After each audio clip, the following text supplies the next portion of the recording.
and then I will refresh the YouTube. Oh gosh, I didn't even Refresh the YouTube. The YouTube.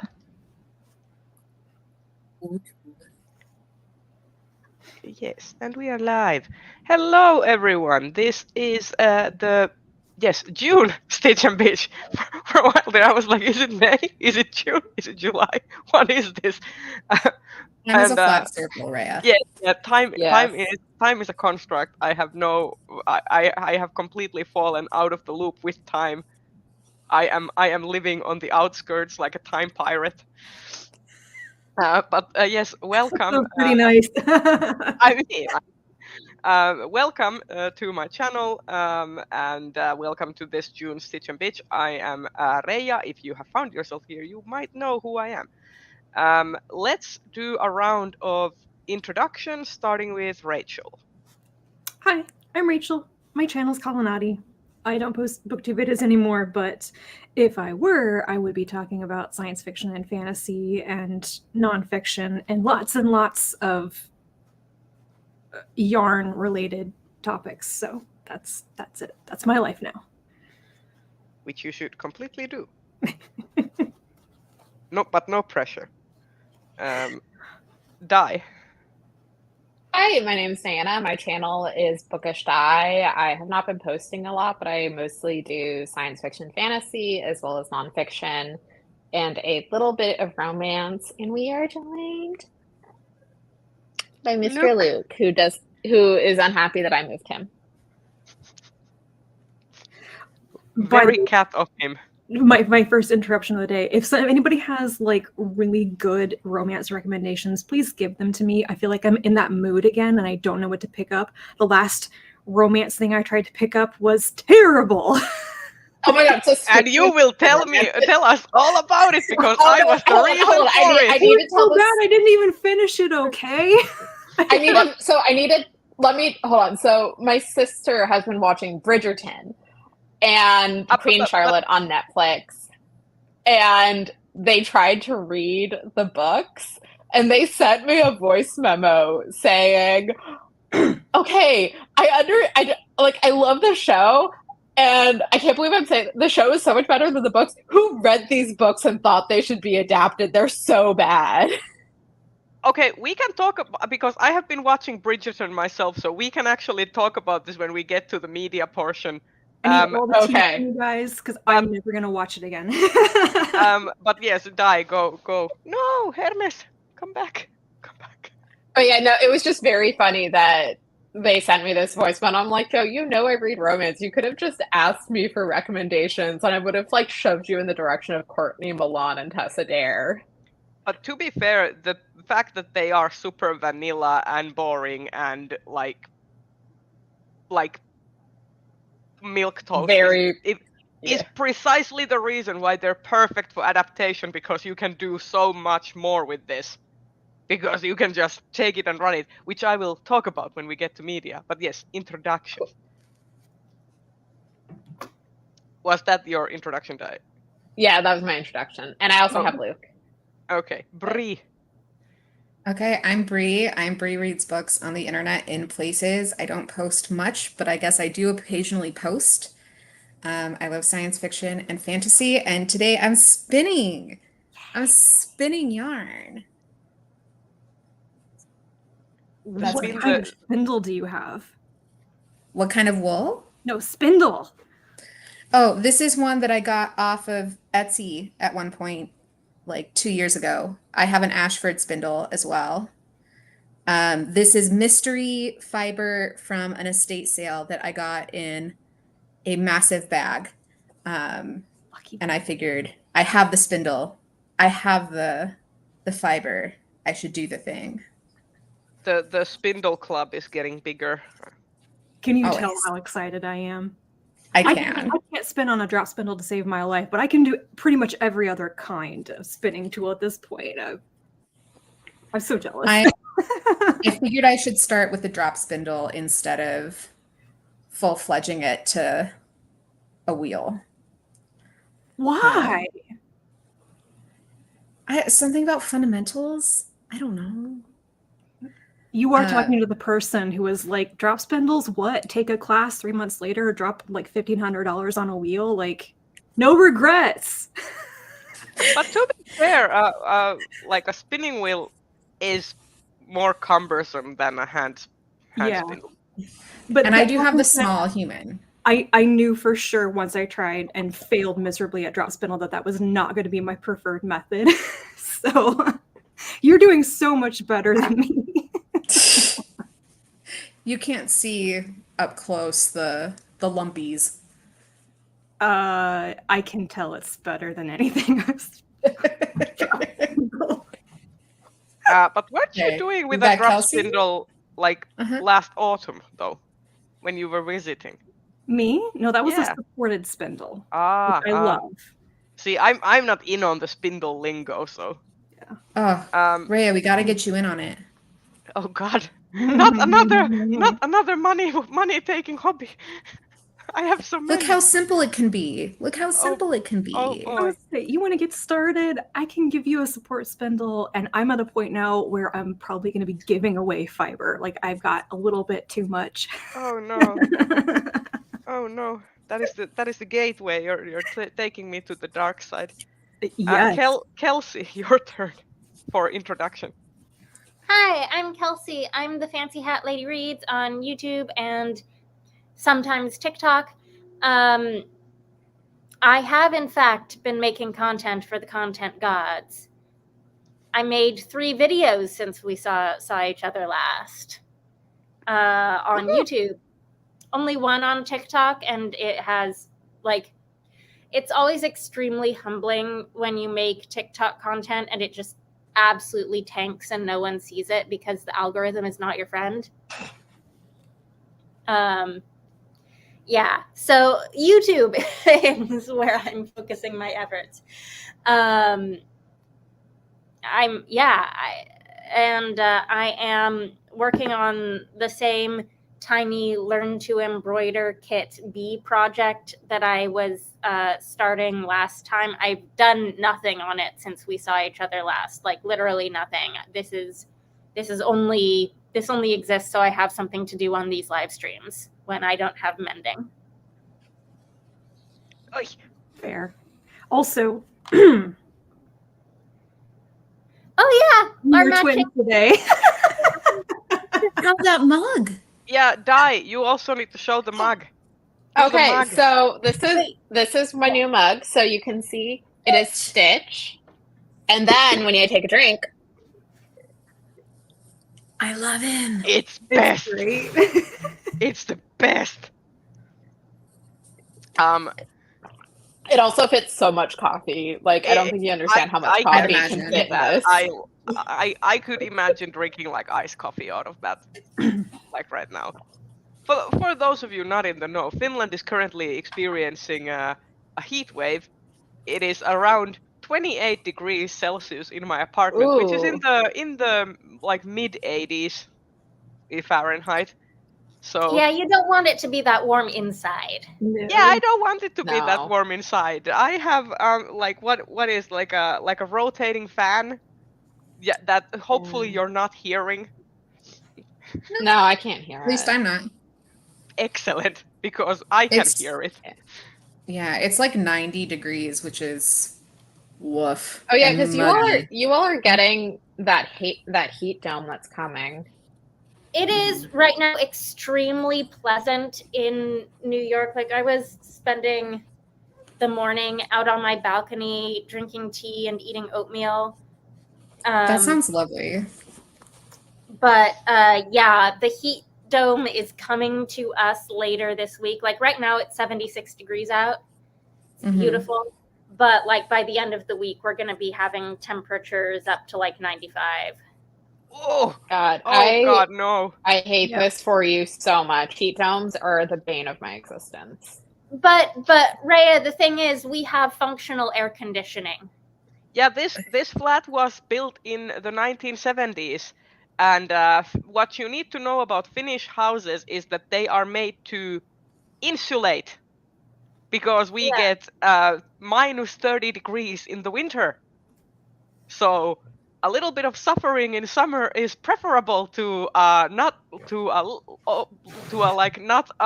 any type of suffering during the winter.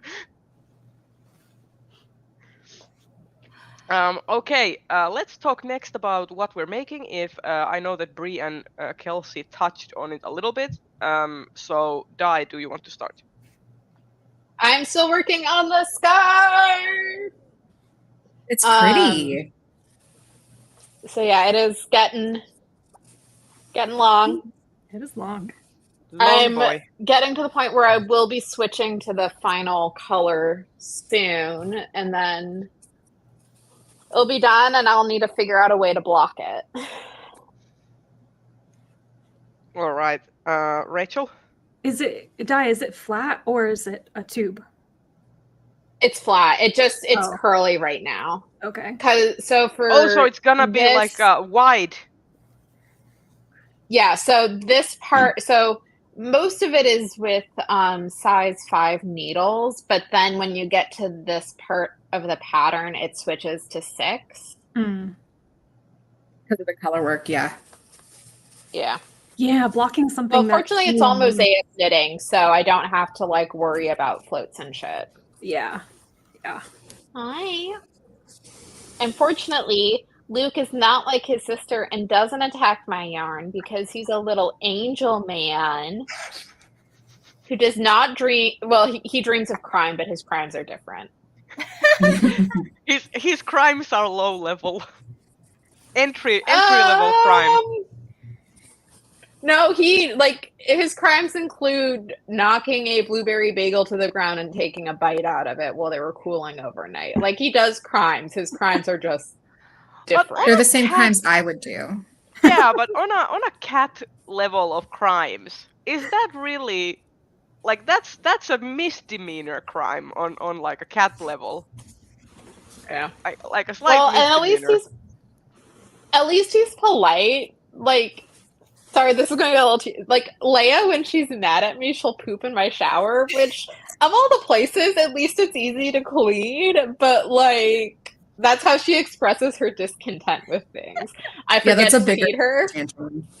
See, Hermes does the whole... I don't clean the litter box enough. I do something that disrupts her schedule. That is something. I mean, I'm very happy that Hermes does not do that. He At least instead coerces me by tearing into my cardboard. I have this cardboard trash area where I basically put my cardboard trash or burnables into a bin, and he goes and he takes cardboard out of the bin and shreds it across the entire apartment. If I fail to feed him on time, if I don't wake up on time to feed him, or if I otherwise displease him in some way, then he goes and does the shredding. Yeah. So. Yeah, fortunately with Leia, she does it in a place that's very easy to clean, which I appreciate. But yeah, she's currently in her new cat tree, lording over the apartment. Okay, from Leia's shower related shenanigans, Rachel, what are you making? No good segue from that. Sorry. I am hemming my Worldcon skirt, so it will be done today. Nice. Gosh. Hey, this is the silk, right? Yes. Yeah. Yes. Oh, very nice. It looks very weird right now, but I put it on and it looks like a nice skirt. So. Good. But yeah, that's the most important thing, that it looks and feels nice. Yeah. So I saw silk from is the gonna photo be you sent. Sorry. I was just commenting that silk is gonna be interesting to clean. You might want to wear like a slip. Oh yeah, I'll be wearing something underneath it, and I won't be wearing the skirt on its own. I'm almost certainly going to have an overskirt over it as well. So yeah, we'll see what I can get made before having to get on an airplane, but Yeah. Kelsey, you were gonna say. Oh, I was just gonna say, it looked from the photo you sent like it has pockets. Oh yeah, it has pockets. Good. And I modified the pockets. I redrafted them so that they were big enough to put my cell phone in. I was like, if I'm wearing this to the Worldcon ceremony, I am not taking a purse with me. Everything I need needs to fit inside the pockets. Good call. That is a wise decision.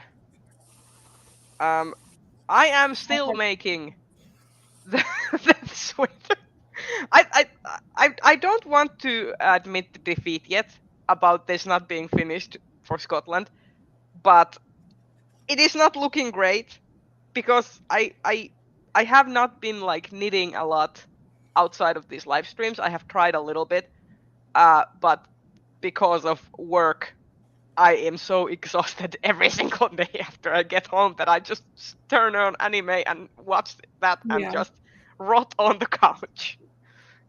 So the sweater is not progressing as fast as I would like, but I'm still slowly working on it. It's also a bit hard to have enthusiasm to finish a wool garment when it's 80 some odd degrees in your apartment. So yeah. Sitting on yeah. Exactly. Not the best. Not the best timing.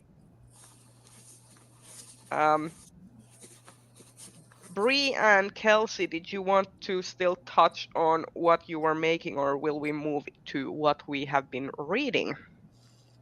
Sure. Oh, I just wanted to show that I did one of the 2 antennae just now. It's got one antenna. Nice. So cute. A buggy. I actually am maybe going to switch out my project anyway, because this is getting a little ungainly here. I have a crochet dress that I've been working on out of thrifted cotton linen blend. And I've been working on this for longer than I care to admit, if I'm honest. But you're probably still more like closer to finish line than I am with this sweater. Oh, there's my hook. I don't know. It's not quite a bodice yet. So we'll see. It's going to be a wrap dress, presumably.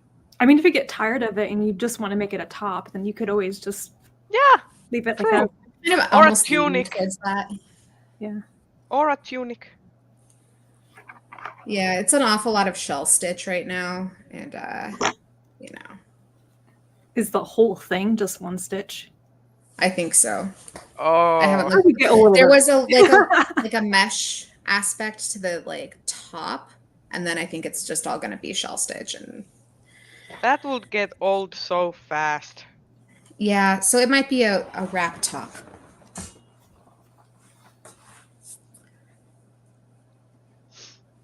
Before we get started with what we've been reading, hi Joe. Yes, we are once again live, and hello Cadence. Yes, that is actually quite a nice problem to have. Or is this an inconvenience on our part? Sorry about that, to disturb your reading in this manner. Thank you or condolences. Yes, I don't know which. Pick your preference. And Mr. Orosuri, hello. And with that, we can start with what we've been reading. Kelsey, would you like to start? Let's go in reverse order. I like to roll my R's today. Going so horribly slowly. I'm having my annual reckoning with the fact that I'm not going to read like half of what I wanted to read from the Hugo packet in time, and it's just gonna have to be that way. I'm in the middle, like a little over 50% through The Adventures of Amina Al-Sarafi. Enjoying it. But it's going really slowly for me, and I was hoping it would be something that I would like speed through in a couple days or so. And maybe it's just the reading mood I'm in, but yeah, it's fun. It's what I want for like summer fantasy read, you know? Historical fantasy. It was a really, so one of the things about Adventures of Amina Al-Sarafi is that, like, for the first, I don't know how long, until very recently, I was seeing people talk about this book without mentioning it was historical, and I thought it was secondary world fantasy until, like, not long before actually picking it up to read it. So I think people have been misrepresenting it on the internet. It is historical fantasy. So, like, part of the slowness for me is whenever I read something historical in a setting I'm not super familiar with, I tend to like stop and Google everything I don't recognize. And so that does slow me down. But it's also enjoyable. And then like I just got to the bit with, you know, where the sexy evil demon husband shows up and I'm like, must you be here? I don't want to read about you. It gets better. I mean, I don't think it's a spoiler to say he doesn't ruin everything, because Amina is definitely smarter than him. Good. See, for me, whenever a sexy evil demon guy shows up, that's usually a plus.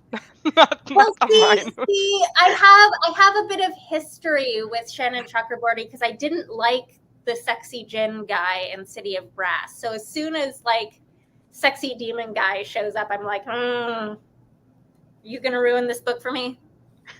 No, he is not actually going to be the romantic love interest or Would. I mean, hopefully not. He is more some of the spice from Amina's backstory. But like, I don't know if sexy djinn guy ended up being the romantic interest in the whole City of Brass series because I didn't read past book 1.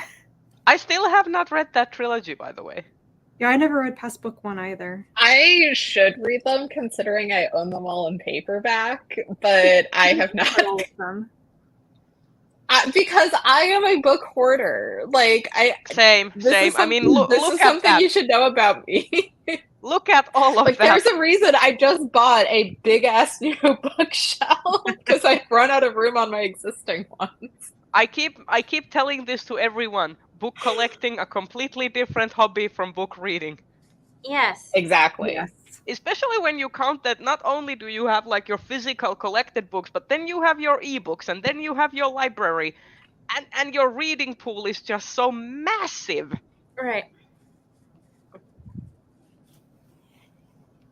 But other things, reading wise, I'm really, really hoping to finish Adventures of Amina Al-Sarafi in the next couple days, because this one just arrived in the mail, which means I'll be reading 2 pirate books back to back, which is like that's the mood, that's the theme, that's the summer.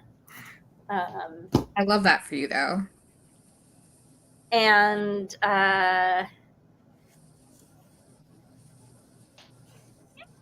but since we spoke last, I've actually read very little. Let me go on Goodreads so I can report this accurately after I finish tying off this knot on my second antenna. It's got 2 antennae now. Look at the progress.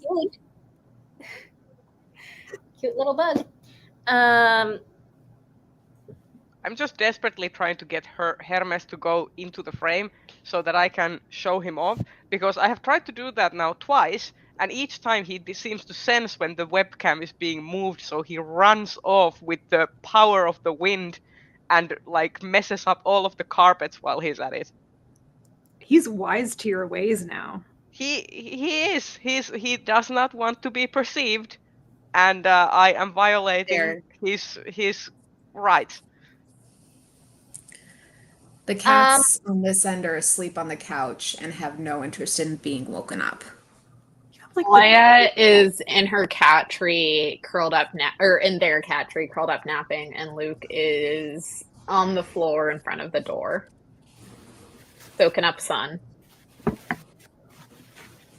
I don't remember if last time we spoke I had finished When the Tiger Came Down the Mountain, or if... You had. Yeah, because you said you were caught up. Yeah. Darn. So then I've only read 2 books since then. That would have been Bee Sting Take, which is the second book in the Greenwing and Dart series by Victoria Goddard. That was what distracted me from my Hugo reading.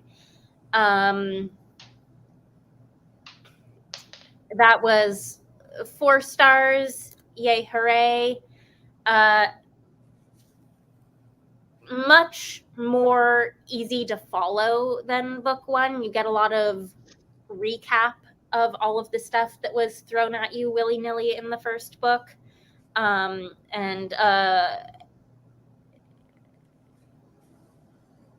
Dragons giving riddles, cake baking competitions, magical inheritances. Cake baking competitions? There's a big cake baking competition. It is like it's like is it like British Bake Off but with dragons? It's the whole book is like building up to this county fair, so it's like the cake baking competition at the county fair. Ah, that sounds so cozy though. Yes, and yeah, it's a zany series. Like, there's a lot that is so unrealistically escapist. Very fun. And the character who we met in book 2, who, like, we were waiting to meet because he was mentioned in book 1 as the protagonist's, like, best friend from university, and he is, God, what is his title? It's so funny. He's the Duke of something that makes me laugh every single time. He's the Duke of Filleringpool, the Imperial Duke of Filleringpool. Like, every time he gets introduced as the Imperial Duke of Filleringpool, like, everyone is like, oh, fancy title. Oh my God, he's a Duke. And it makes me giggle. That sounds... Am I the only one that thinks that sounds like an adult industry name? It's not where my brain went, but I see how you got there. I mean, now that it's in my brain, the parasites have gotten hold of it and it's never gonna leave. So that was my cozy fantasy of manners distraction that led me astray from my Hugo reading. And then I read Sinister Booksellers of Bath. I think I finished that as well. better than book 1, but it still didn't grab me. I feel like, here's the thing. YA urban fantasy is a really, really hard sell for me. If you want to get me really invested in a YA urban fantasy, it has to be doing something like so above and beyond with the characters or the mythology or like the writing style. And I'm not sure there is anything about, because I was thinking about like the previous books by Garth Nix that I've read. I read the original A Porson trilogy. I didn't read any of the spin-off novels that came out after those 3 books, because while I really enjoyed the first 2, I kind of hated the third one.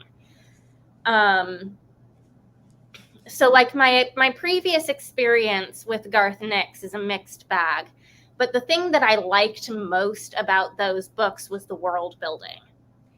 Yeah. And so if you're trying instead to just sell me on slightly alternate 1980s England. Yeah, I feel like without secondary world building, there's nothing about Garth Nix as a writer that really grabs me. I don't know. Kelsey, I want your opinion. Like, did you think that the alternative 80s added anything more? Because, like, for me, it was like, why can't it No. be like just the regular 80s then? Also, I think it is his way of writing in and out in case he gets something wrong. I mean, sure. And I think, like, the way he's written the secret magic world in those books, like, too many people know about it for it to be, like, plausibly our world. Like, there is this extended, network within the police force that is all aware of it, for example. And, if you actually were reading that book and, like, you had a parent who was working in, the police force in London in the 80s, you would know that none of that was real. I think the alternate timeline is really just an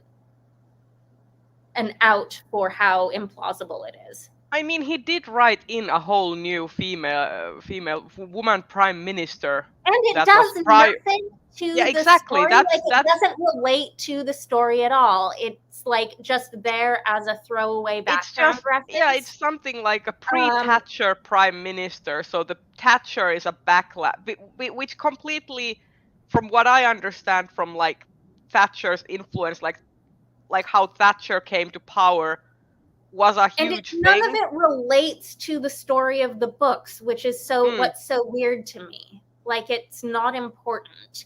It feels like he just changed some of the trappings of the real world to, like, let himself take more liberties with the story. Which I necessarily don't mind, except that there's such a kerfuffle about it because every book starts with the whole thing like, you might not remember these things exactly as they happen. Because that's probably in part because, like, they're YA and a teen reading those books won't know what's historically accurate and what's not, and he probably doesn't want to, like, mislead teenagers into thinking his alternate history was real history.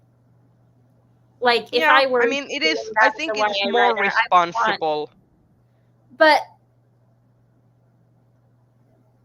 then there's just, like, so much name dropping of random, like, brands, cultural places. Stuff from the 80s that, like, also, if the teenagers don't stop to Google this, it won't mean anything to them.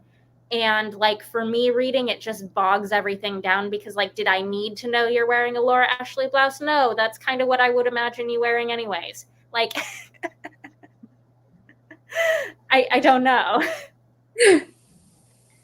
I mean, yeah, like, it's the same thing, like, when, like, references tend to, like me personally, I don't, like, there's a time and place for being referential.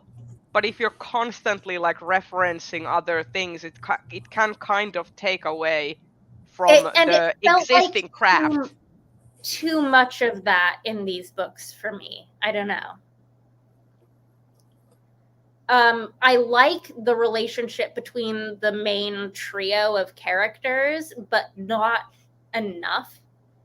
Like, it's good for YA urban fantasy, I guess, but again, like, YA urban fantasy is a hard sell for me. Yeah, I mean, I personally really like each of the trio. I like, Vivian is not necessarily fleshed out the best in terms of, like, compared to Merlin and Susan, but I really enjoyed Susan as a main character. See, I think I like Vivian the best of the three, which might be what's part of what's frustrating me is because she is fleshed out the least. But yeah, I gave that 3 stars, although I admit it is because like my actual problems with book 1, aside from just like meh, not quite to my taste, were that the whole first half of the book was so excessively info dumpy in every single scene, and then like the whole thing was so fast paced, one action scene after another, and like the pacing just felt not great. And both of those things were fixed in book 2. Like I think book 2 is better written than book 1. Yes. Hard agree. I enjoyed the setting of or the stakes of book 2 a lot. Like the stakes seemed more like there was more gravitas in general, I think. And but yeah, that's all I've read since we last spoke, which is very frustrating to me. Because it's like I have been trying to not do what I've been trying to not get distracted by other things and focus on my Hugo reading. And like every time I have free time, I'm like, I'm dropping everything. I'm doing Hugo reading, but these books are going so slowly for me. Yeah, but sometimes that happens. Then you have to just read the things that you like. Before we get to Bree, look who I have. He's just melted on the carpet. It's probably because it's like 85 degrees in your apartment. Yes. He has now expended all of his energy for running away and has just melted like a puddle of goo. Is it time for me to summon Miss Sunshine? She is asleep, but if I make squishy noises with the churu, she will wake up and come. Hold on.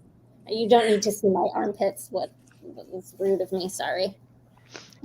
Bree, while Kelsey is summoning Sunshine, do you want to talk about what you've been reading? Sure. So I just finished Someone to Build a Nest In. Ooh. Is that? Yeah, which was not what I thought it was going to be. That's by Wiswell, right? Oh my God, what's his name? John Wiswell? John Wiswell, I think is correct. Yeah, it's... Oh, hold on. It sounds like it should be horror, but I don't associate his short stories with horror. It is not horror really at all, I felt like. Like it is... In name, it is about a monster. I don't know that I think that it was the character who's supposed to be a monster is even remotely monstrous. I don't think it has a ton of like suspense.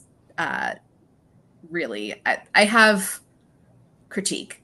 I mean, I sort of saw it described as like a monster romance, which is not the same thing as horror at all. Right, I've seen it described as cozy horror, which feels like fundamentally not a thing.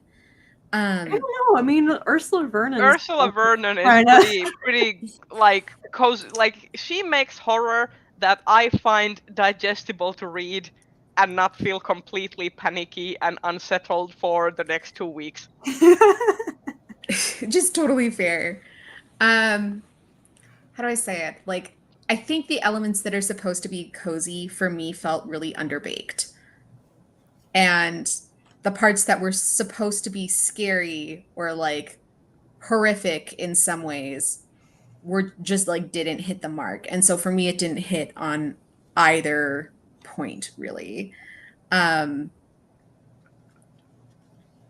it's one of those ones where like, if I were to go into it, I'd have to like explain the whole book and then explain my critique. And then we're going to be here for 45 minutes. I think you should do a video review. Yeah. It sounds like it. No, that sounds like it. Yeah, that sounds exactly like it.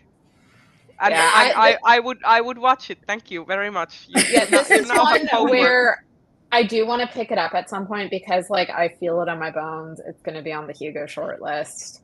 Yeah, I wouldn't be surprised. But It's one I've heard mixed things on, because like you, Jenny from Reading the End, and AJ Joy from Nerds of a Feather both did not really like it, but I have some friends in a Discord server who like really loved it. So I'm like, I'm not sure where I'll fall. Yeah, and so it has some interesting commentary, or like hand waving at commentary at least, about like neurodivergence. I don't know that I think it's. I didn't find it particularly satisfactory, because that's supposed to be part of it, right? It's like part of it is the author has talked pretty openly about their neurodivergence and their experiences as a disabled person and how they've tried to translate that into the book. I'm not sure how successful that was in that moment, but I don't want to knock that it's probably also reflective of other people's experience. Yeah. I'm having a much better time enjoying Unraveler right now by Frances Hardinge, which I wasn't surprised because I generally enjoy Frances Hardinge's stuff. I'm trying to get through all of the Lodestar books because I want to like all of the Lodestar books. I always want the Lodestar category to be better than it is, or more something than it is. But we've had that discussion before, so. Yeah. Have you read Liberty's Daughter yet, though? I'll Not be talking yet. about that. So. Okay. Yeah. So that's what I've been reading. All right. Now we're sad that Shuri's gone. So sad. She's thinking of crime. Okay. Oh, No thoughts, Wally only has crime. gone off to be groomed. But we have had each cat make an appearance because Soren was Leia also hasn't in been the background. on the live. She was on our pre-live. Yes. Leia is currently very cozy in the cat tree, so I doubt she'll come. You can't summon her like I can summon Sunshine. Leia is an empress. She cannot be summoned by measly taxpayer. Hey Leia, I got your brush. Do you want She's brushes? she's never early or late. She's always arrives precisely when she wants to. Exactly. Di, do you want to talk about what you're reading? Yeah, so I can't remember while you attempt to wrangle your cat. She's looking at me like, are you kidding? I'm curled up and cozy. Like, why would I move? So I can't remember if I talked about this last time, but did I talk about The Death I Gave Him by MX Liu last time? I can't remember. That does not ring a bell for me. Okay, so memory. That gives me a sense of like. I think you did talk about it. Unless I'm thinking of a different book. Sorry. Anyway, so I read that one and I didn't like it as much as their novella. I thought that what they were attempting to do was interesting, but I don't think they executed it as well as I was hoping. I am so glad that they're on the Astounding Award shortlist. I do think they're a pretty good writer. So The Death I Give Him is like a Hamlet retelling set in the near future, but the way it's done is it's like a book within a book. So we get an intro where the author of the book, like the book within a book, is like explaining like why they're doing this and like what they're hoping to achieve. And there's certain things about like the future that author is writing from that are hinted at but are never expanded on, and it felt really frustrating because it's like, okay, then I don't know why this framing device was needed if it's not really going to be expanded on. Like, it was like a hook, but it didn't work out very well. And then I read Witch King by Martha Wells, which I really liked. I enjoyed that one a lot. I listened to it on audio, which I think helped. I really like how there was a lot of commentary on colonialism and rebellion and kind of cycles repeating. And it's one where I think the story on its own fits very well in a book, but I really hope that she is going to expand on the world because I think it's really interesting. She was working on a sequel. I am hoping the sequel actually does manifest. Yeah. And it's also one where it's interesting that a booktuber I follow or used to follow gave this one such a low rating, but gave Fourth Wing a high one, because I think this one does what Fourth Wing was attempting to do to a certain extent with like colonial, like with conquest and revolution, but like smarter, Less sexy.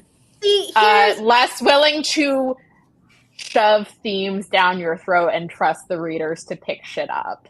I really wanted to have time during this Hugo reading period to reread Witch King, and I don't think it's going to happen, and it's making me so sad.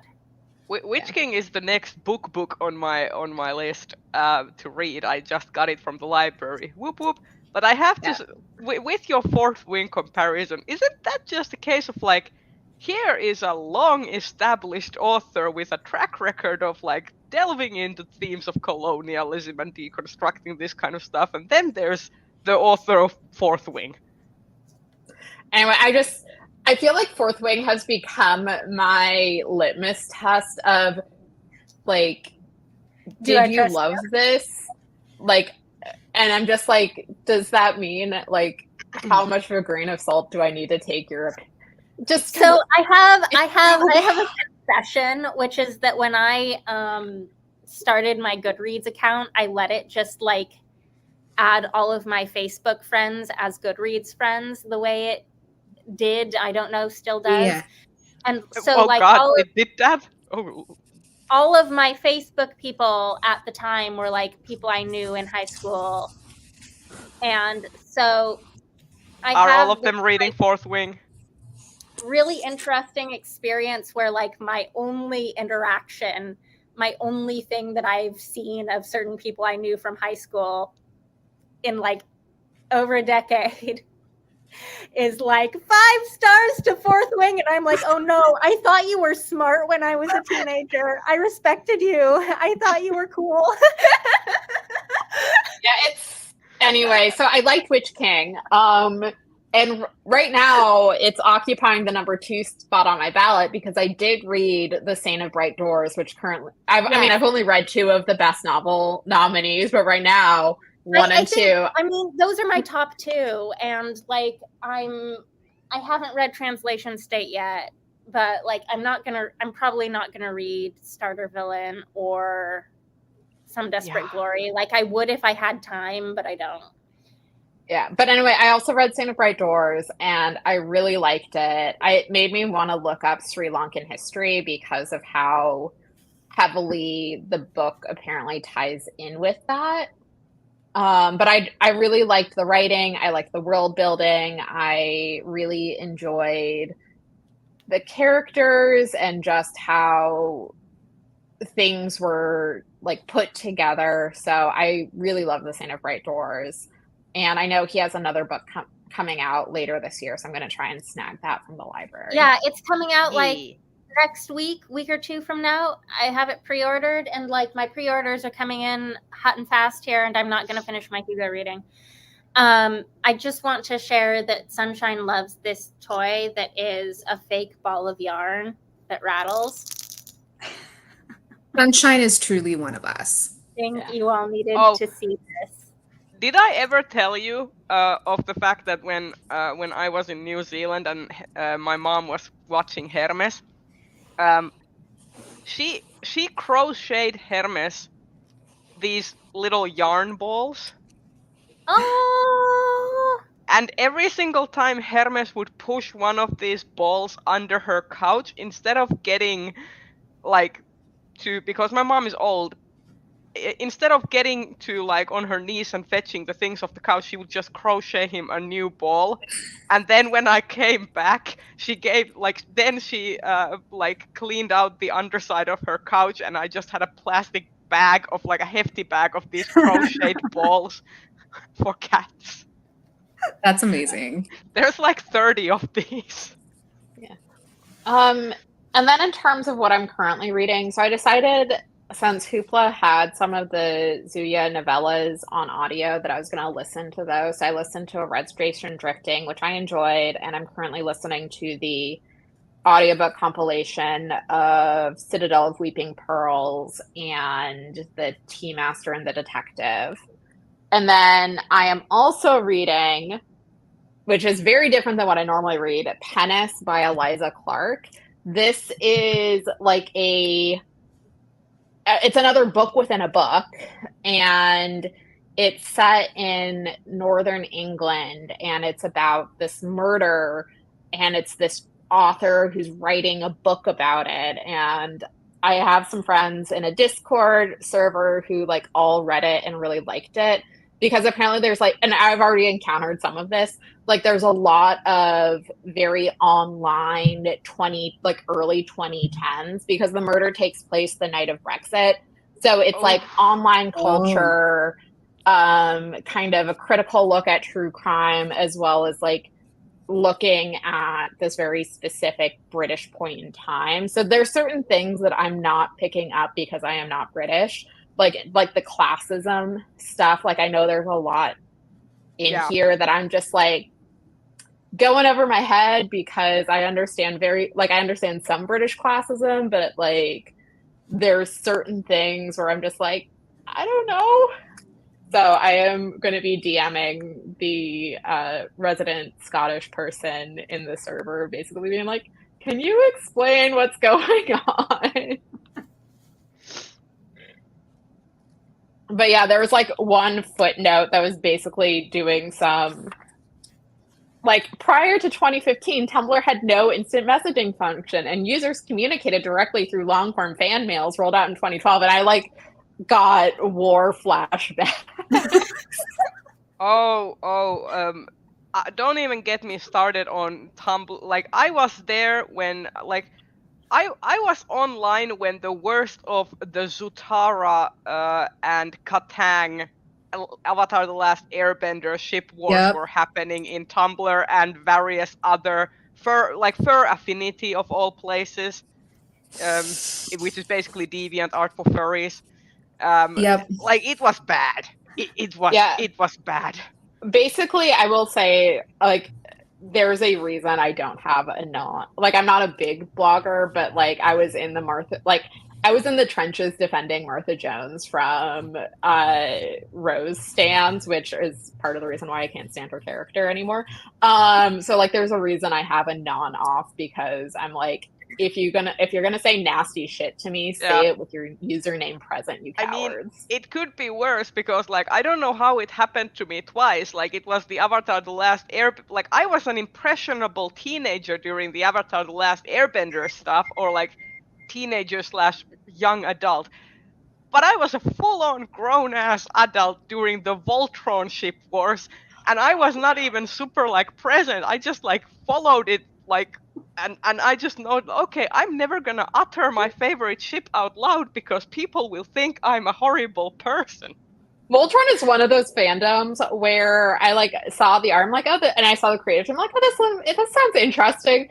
And then I tangentially looked at the fandom, and I'm like, you know that Simpsons meme of like coming in and then immediately going out? That was me. It's okay, nope.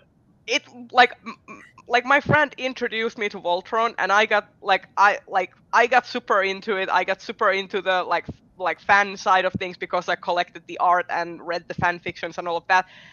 And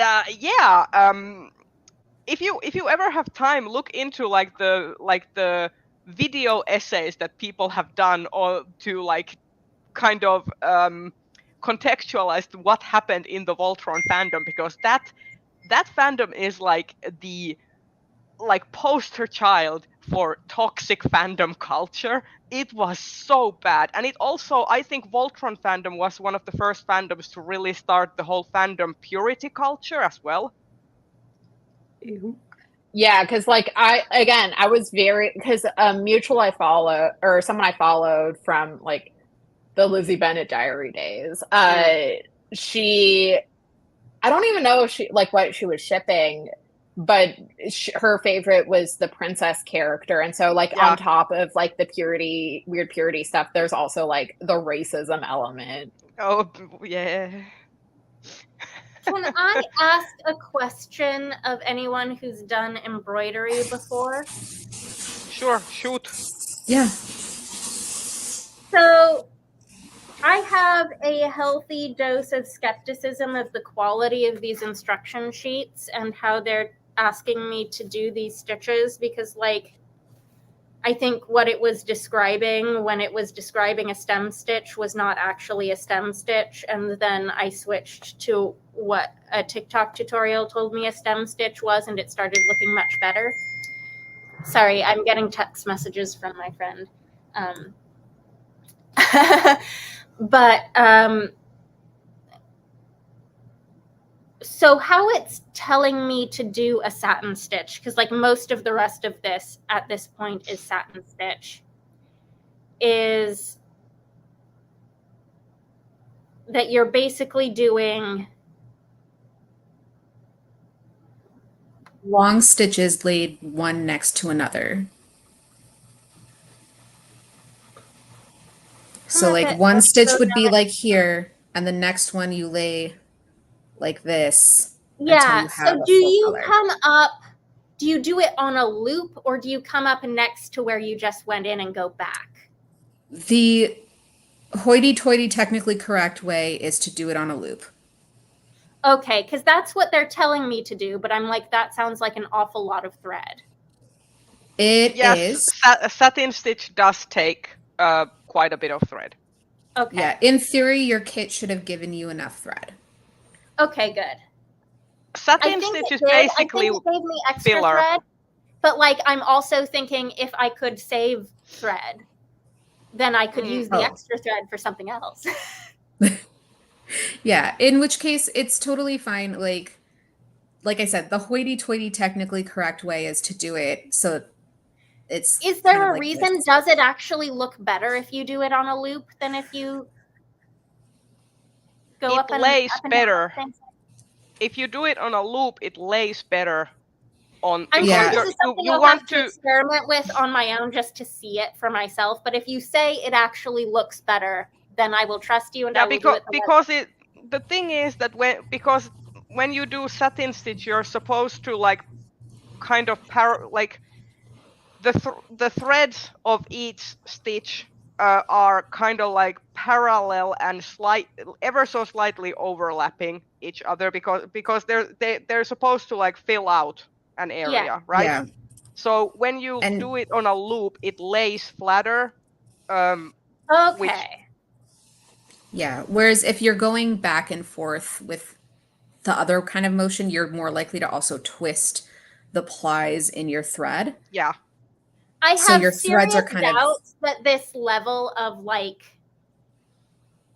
quality makes any difference on this crappy little piece of burlap bee, but this is a learning experience. So the point is to learn how to do it the best possible way. Basically, what Kerry is also saying, theoretically, it will lay better and smoother with the loop. Okay, good. I'm just completely skeptical about these instructions because I do think it told me to do one of them completely wrong. And so I wanted to double check. Dai, No, written instructions for stitches can be interesting. awful. Dai, did you have other things to mention on Nope, your reading? that was it. So, Rachel, you're up next. What have you been reading? I thought I hadn't been reading very much, but I have 5 things that I finished reading since the last look. Oh, and leave the romance to last. Then I have 2 things that I DNF'd. So let's talk about. Because I already know what you're gonna talk about. Because I was the reason you had to suffer through it, and I completely bailed on the. I'm going to talk about DNFs first. That's what I want to do. So I have been reading Hugo and Lodestar nominees. I tried to get into To Shape a Dragon's Breath, and I DNF'd it after like a chapter or 2. I just wasn't interested in it. I don't know if anybody here has read it all the way to the end or not, but not yet. But you're not making me hopeful because I've been having such a rough time. I'm like, maybe that will be one that'll be a quick, easy read. It's actually a really good book. I haven't read it yet, but a number of people in Marinessa's Discord server have and really liked it. I'm just extremely bitter that it's on the Lodestar and it won the Andre Norton Award. And It won I don't the even Andre think anything Norton wrong with Award. it. I'm grumpy about that. So Kelsey was talking about, hard sells earlier. Like I'm a big fan of the Garth Nix alternate 1980s urban fantasy thing, but I am no longer in my dragon phase. So I start reading this book and it's like, oh, so somebody gets a dragon. If I was 12 and still all about Dragon Riders of Bern, this would be right up the Harper Hall trilogy angle here, except it's, indigenous people and their mythology instead, and I just did not find it exciting.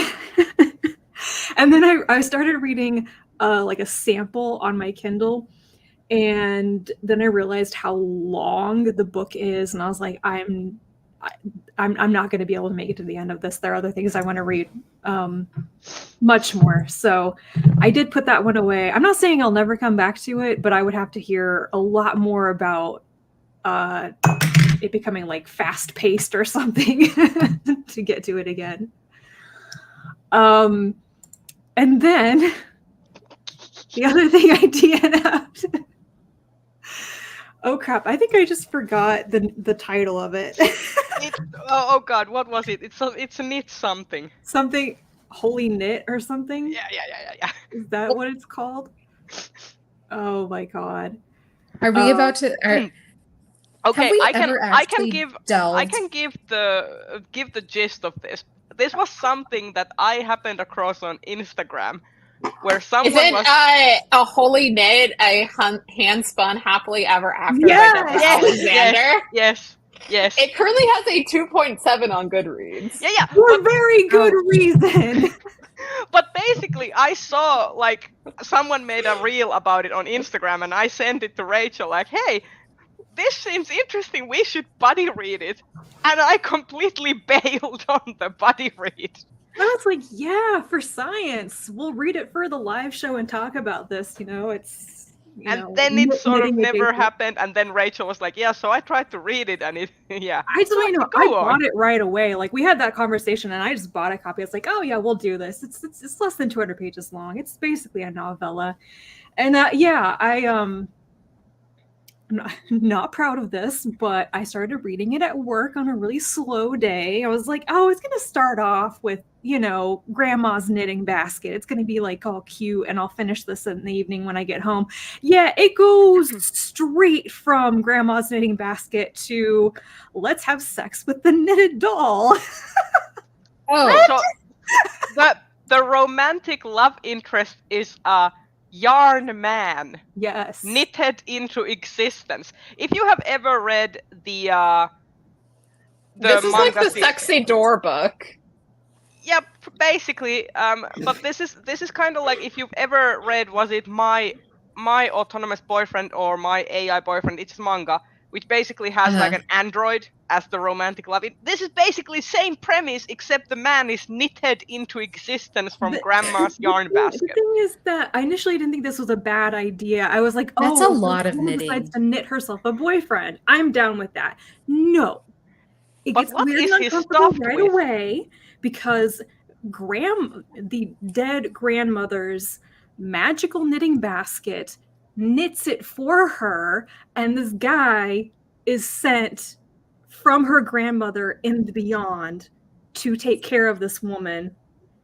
And that basically... And to take care of her. He doesn't understand the concept of clothes, so he's happy to do housework, but he's knitted. How can he not understand clothes? He is clothes, okay?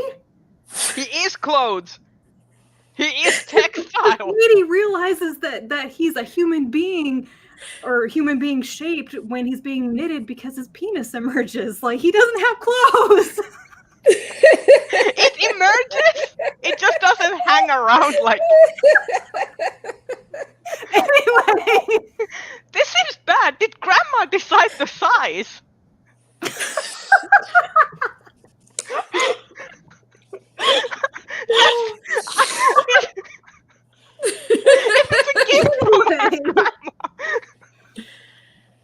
encounters sex, and then her ex-boyfriend shows up, and I stopped reading at this point because also through all of this, her grandmother has died. She lost her job, and she's working as a barista at a terrible place, and then her boyfriend cheated on her and then abandoned her, and she's about to get evicted from her apartment.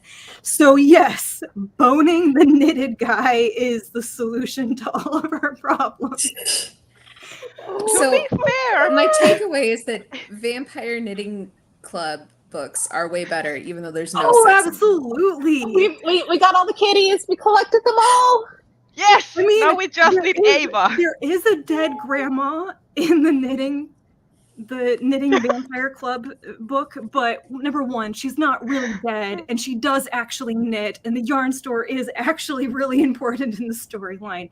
I love Joe Joe's shows comment. up. He's gotta go get himself a I different return with kind a of drink, than and he I'm thought. not. You're I'm Yeah. not sure I want to know how Joe. this conversation started. Joe, I'm not sure you want to know either.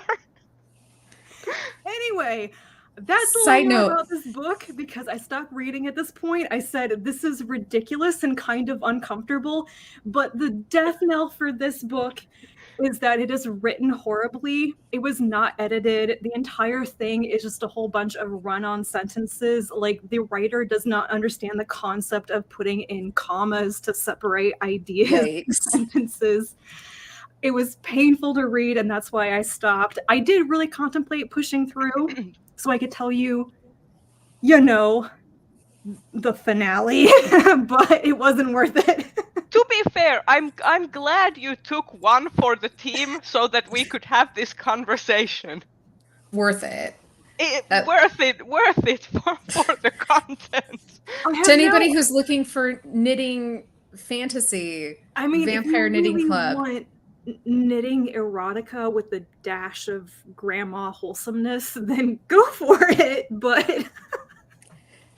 just I'm not sure I would want to be explicit with any creature that my grandma imagined into existence. I'm not sure I would want to share my grandma's tastes in that. I feel like it would department. matter an awful lot what kind of fibers you used in this project. Yeah, is it too. polyester or cotton? I just kind of assumed it was acrylic. I mean,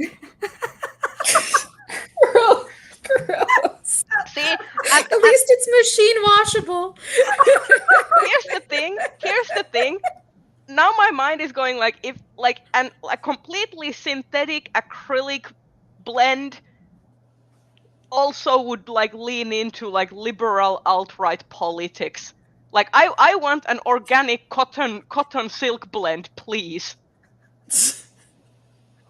At least the cotton silk blend would feel nice on your skin. Exactly, and probably in other places, at like compared to And you know how acrylic acrylic gets that like squeak when it's been Yeah. like, yeah.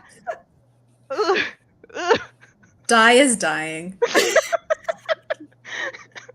This whole like this is how you would advertise. Just take this snippet and put it to Instagram, in case you missed it for next. If we get shortlisted for best fan cast next year, this Yeah, it's book gonna be absolutely has to go in the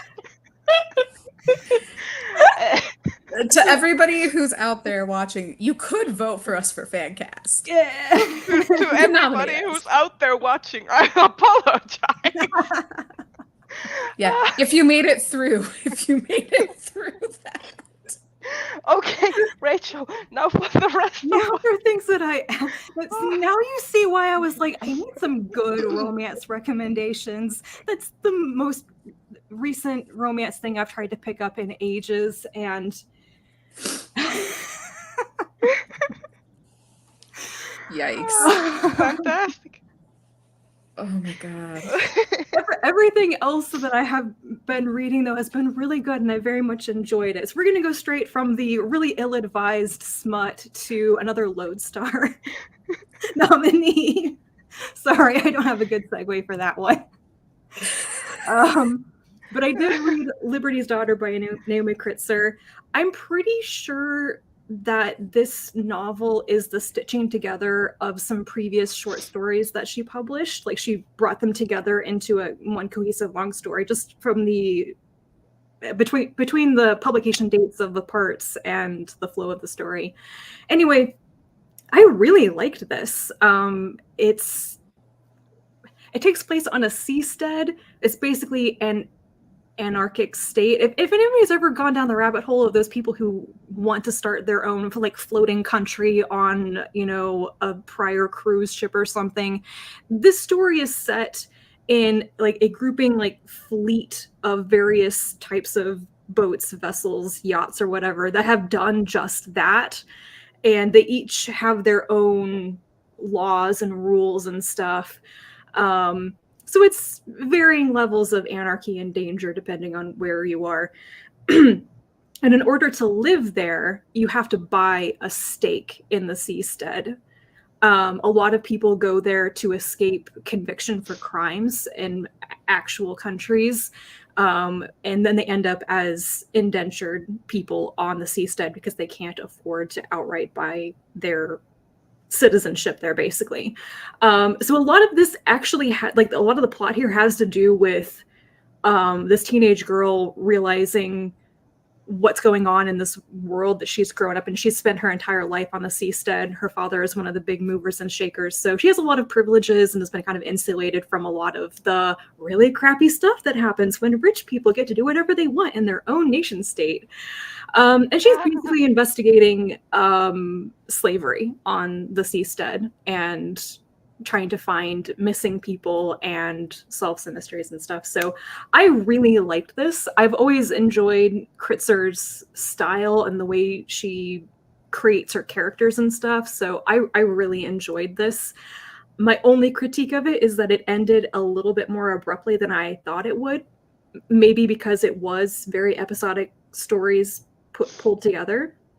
It's kind of screaming for a sequel too, because there's whole like, well, what if she goes back to the seastead, knowing what she knows now, and it's her home? So I hope that there's more in this world, and it's definitely one of my favorite things I've read in this category so far. It would be like top of my list if I wasn't such a big fan of the Garth Nix entry. So anyway, I also think it's a little bit more YA than the Garth Nix series is. So I really enjoyed that. What? Kritzer's been on the Lodestar for 3 of the last 4 years on the nomination list. Yeah, for the Chaos on Catnet at least. And another one. Sorry, I pulled it up because I was like, how many times has Kritzer been?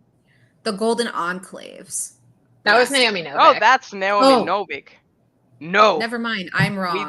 We do not compare those two. And no. Again, it is so frustrating to me that I actually really enjoyed the Scholomance series, and I liked how it ended because it's like within me are two dragons, someone who really likes the series and someone who is like, Naomi Novik, meet me in the Denny's parking lot. And then I read 2, I don't know, books by Indigenous authors. This is kind of accidental, but I read them back to back and I super loved both of them. So I did finish Shane Allende by Darcy Little Badger this morning. This is the prequel to Elatsoe. I didn't realize that was out. If anybody remembers from Elatsoe, where Ellie was mentioning her grandmother who had the ghost mammoth as a pet, and that she had an adventure to basically the underworld, like the afterlife. This is that story. Oh, awesome. It was really good. I mean, I thought Elatsoe was great, but this was like the same feels, the same great characters, the whole like family dynamics that I really enjoyed. But I think that her writing, her storytelling has really leveled up. So yeah, I love this. This was a 5-star book. Was that also illustrated? Yes, and for anybody who read Elatsoe and thought it was really cool that the chapter title illustrations tell a story, these do the the same chapter thing. illustrations in this one also tell a story. Yes. So I'll have to see if my local indie has that because I didn't realize it was already out. Yes, I need to check if my library has it. So yeah, I love this one a lot. And a lot of it is also going into the history of the Lipan people in Texas. This this is historical fantasy. It's set in the 1970s, and it talks about the Lipan Apache community in Texas, and I'm guessing it's based on real events. It's very specific about a hurricane. I didn't look it up while I was reading it, but there's a lot of discussion of that history in this as well, which I thought was really great. So, and then, does anybody remember, like 5 years ago, when we did that sort of Stitch and Bitch read along for Moon of the Crusted Snow by Waukesha Grice? Yeah. Well, yes and no, because it was kind of impromptu. Everyone was just sort of kind of happening to read it at the same time. Yeah. I don't think I read it. I think me and Rachel read it, and then I think Bree read it like either later or at some point. I read it. I before think you my guys were time. halfway through, and I started. I have since read it again because I enjoyed it that much. It's really good, though. Still one of my favorites.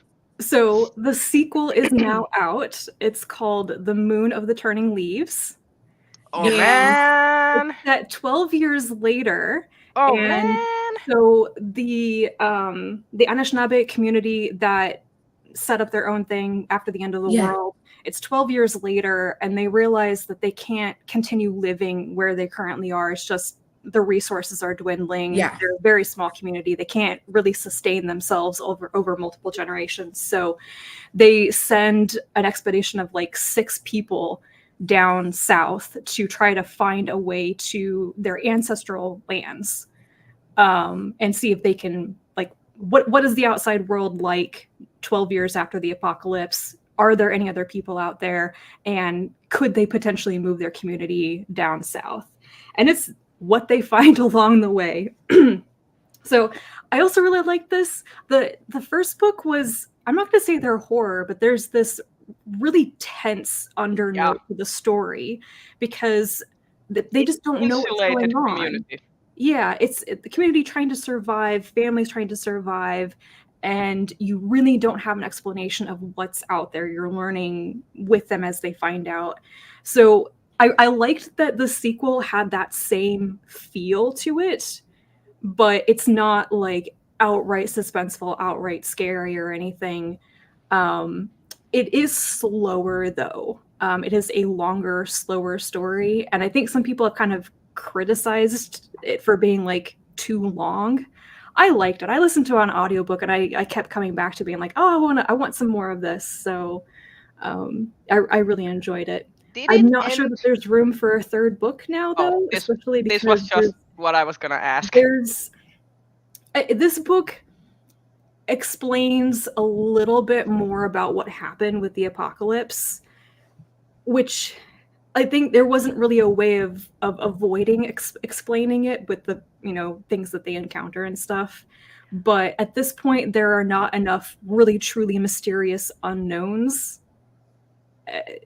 Yeah, I have a question. How do they, like, is it similar, like, for example, in Horizon Zero Dawn and in the Horizon games in general, the way people find out about the past is through these kind of snippets of, like, old media and stuff like this. So they are parsing together history from, like, out of context files and stuff, and which leads into these interpretations of what happened and this kind of mythology surrounding the history. So how do they find out about, like, are there people there who are telling them what happened, or do they find out about, like, I don't want to spoil things too much, but they do meet other people and they hear some other accounts of what happened, but for the most part, like, it just happened so suddenly and so many people just disappeared. There's really not like a record of anything.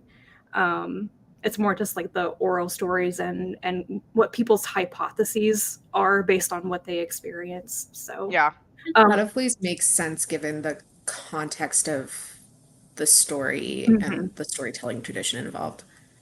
And also because, like, we live in such a digital era that if the internet and like all the servers and stuff stop working, then you, like, lose access to a lot of, like, lot of data.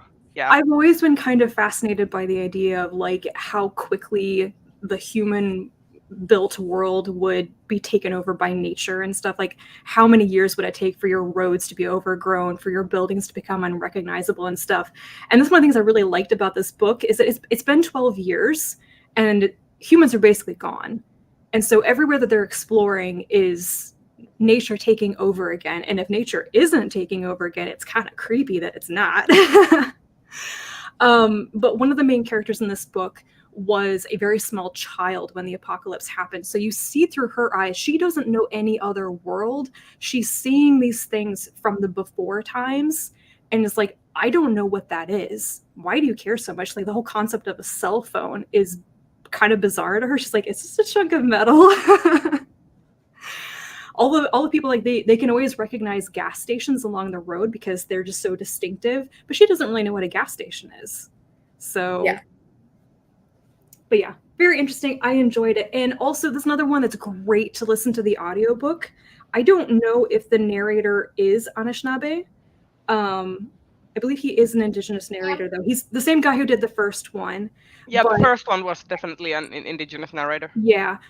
There is a lot of the Anishinaabe language in this. They encounter a community where that is their primary language. So I think it's really cool to hear it spoken out loud, rather than just reading out on the page. So yeah, I like that a lot.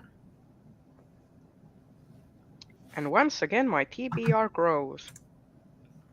I did There's not always- even know that that was out already. Yep. I pre-ordered the audiobook as soon as I could. What else have you been reading? A couple of other things. I know we're getting near the end of our time, so we need to talk about media. I mean, I have not even talked about what I've been reading. We've been taking our sweet time. We've been taking this I long. listened to the audiobook of Silver Nitrate by Silvia Moreno Garcia. I also really like this one. I kind of went into it thinking I wouldn't care so much because it's like it's about horror film, like a horror film that was never finished. I actually really liked it. I really enjoyed this story. So that was great. Oh, I guess I did read another thing, but a romance-ish story. I read The Emperor and the Endless Palace by Justinian Huang. I don't even know if I want to call this a romance. It's not a happily ever after romance, but it's basically the story of two Chinese men who have like this cursed romance throughout history, and it's split between the three different eras and different incarnations of them as they encounter each other, and things go horribly wrong. So one of them is like 1,000 years ago, another one is like 200 years ago, and then one is in the modern day. And it is very gay and crazy, and it does not have a happy ending. So yeah. I don't know. Sounds about Danme, yeah. It wasn't bad. It ended up, I think I would have liked the characters and the story a lot more if there had been a more satisfying ending. Like if it had really been more like a romance. Instead, it's tragedy, basically. I don't know. Does it sell itself like a tragedy? Or is it like leaning into the romance, which like what makes it an unsatisfactory ending? Is it kind of like not delivering on what it tries to sell? So when I read something as a romance, I do expect it to follow some of the beats of the romance genre, and there needs to be a happily ever after. You expect the couple to be together or whatever, like that. It's not even a spoiler. It's an expectation of the genre. You know, you are just like that point. Just like mysteries, like you have to be solving something. Like in a genre romance, there has to be a happily ever after, which is why like people are so up in arms and like Nicholas Sparks is not a romance writer because he doesn't do happily ever after. Yeah. So I think it's a tragedy with a romance in it. Because it is a complete story. You do get all the important things answered. It's just that it ultimately it becomes clear that the point of the book is not will these two men ever finally be together. The point is something else. And there's just this like vibe, this feeling about the book, and especially like the modern setting of one of the storylines. I expected it to just eventually be a happily ever after contemporary romance thing, and it just didn't do that. But I don't know. So it was good. Like, I would read something else by this author. This is his debut novel, and I think it was a perfectly good story, but don't pick it up expecting the happily ever after. Go into it expecting basically a queer, tragic, millennia-long, cursed love story. Yay! We've never had those before. Yeah. Anything else? I think that's it. I haven't read any more Full Metal Alchemist. I fully intended on doing that. Yeah. I have the next 6 volumes sitting in my living room. I promise I will do better next time. Excellent. I can't wait for your reactions to certain stuff that happens in the thing. My bee's Okay. got that. Excellent. The pattern doesn't call for a stinger. No, Leia, come back. Leia chose chaos and chased her brother. The chaotic live stream shenanigans. Okay, It looks I good, can talk. Kelsey. I can talk about my reading very brief. Like, I will try to be brief, except that I have been reading a shit ton of stuff. So this okay. But so that we still have time to talk about media, because I think people have been watching stuff as well. I know that Dai wants to probably talk I about have some Star stuff Wars. I need to. I have some stuff that I want to talk about. I watched So- Suzume. That's my contribution. Ooh. So I will talk. So I read a couple of webtoons, and I will talk a little bit about the ones that, or the comics that actually I have thought about. First off, is Aesop's Romance, which is a webtoon. You can read it for free on Webtoon. It is drawn very well. It is basically a story about. It is an office romance. Slow burn, kind of sort of enemies to lovers. It is basically about a CEO and his executive secretary. So the power dynamics, not great, first of all. And it kind of tries to talk a little bit about the power dynamics and how they're sort of inherently not great. And especially the main, like the female lead, is very hesitant to pursue anything with him because, like, she is fully aware that he has less to lose in that situation than she does. So, and he's very pushy about the relationship. And I Red have to. flag. Red flag. Yeah. I know. No green I flag know. here. I know. But the thing is, I was reading it and I got so hooked. I read everything in like all of the like 50 or so chapters I read in the span of one day. I paid to fast pass some of the episodes because I got so hooked on this. And that is something. I never pay for fast pass if I can help it.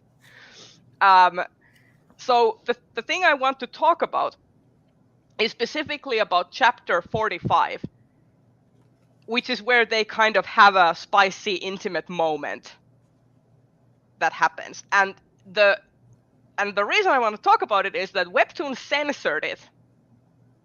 And when you look at the comments, people are saying like, yeah, this scene is censored and it was not even that spicy in the original.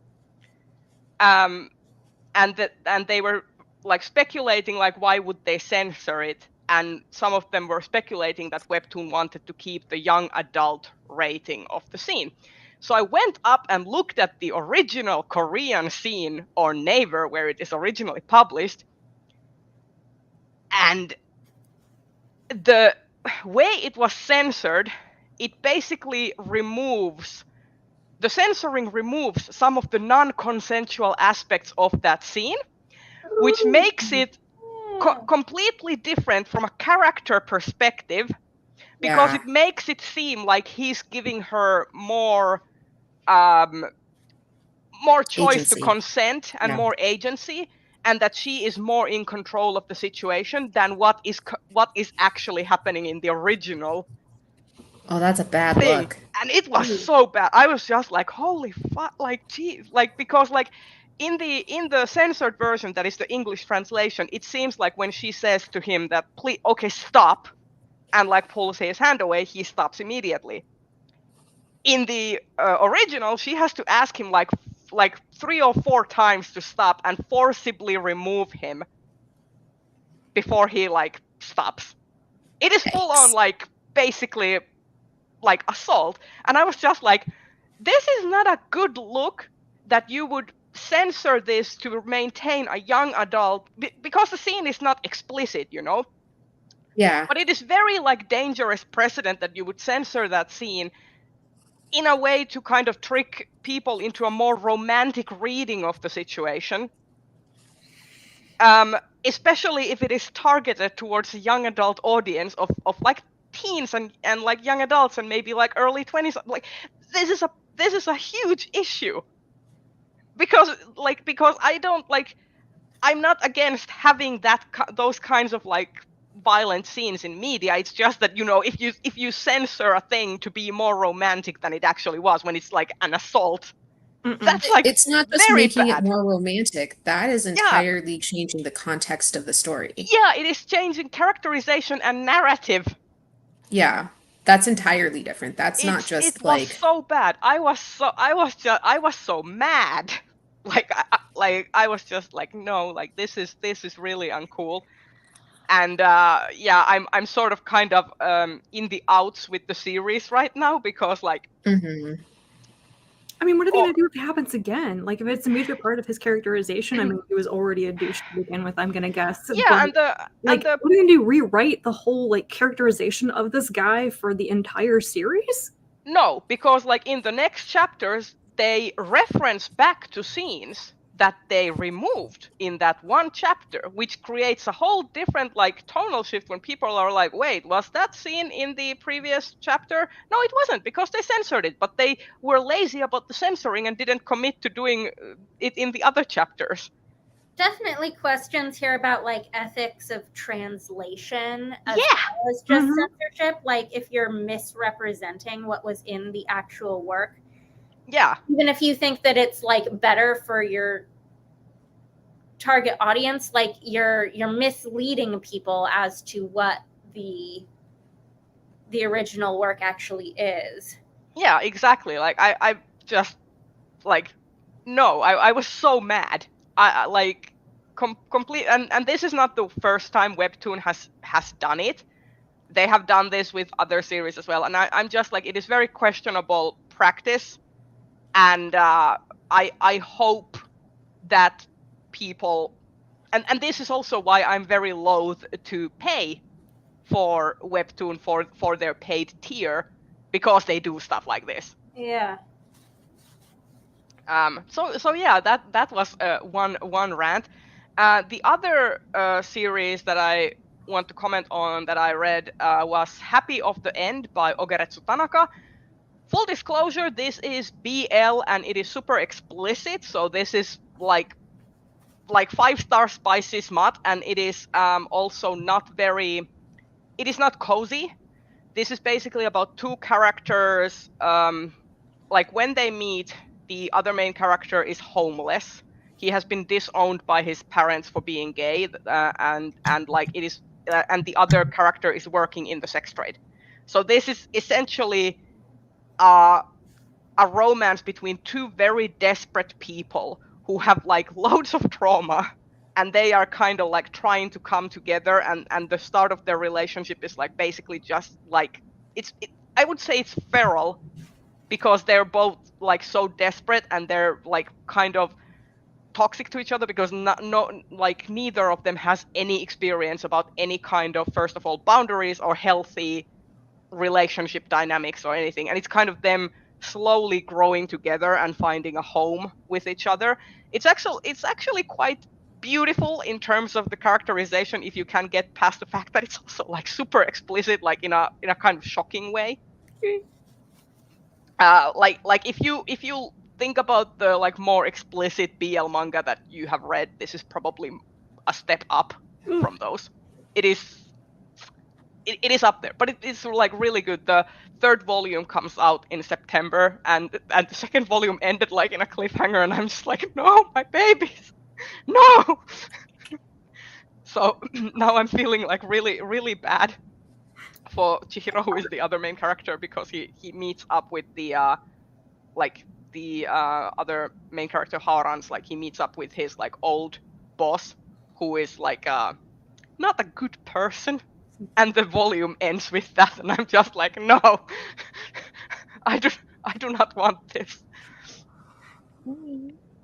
But like if you can stomach questionable, morally very dark gray characters, I would recommend it, because it's like very nice to kind of see two characters coming from a really like bad place and just finding solace in each other and trying to kind of come to an understanding about what they need. So yeah, and then I read Anti-Romance by Shoko Hidaka.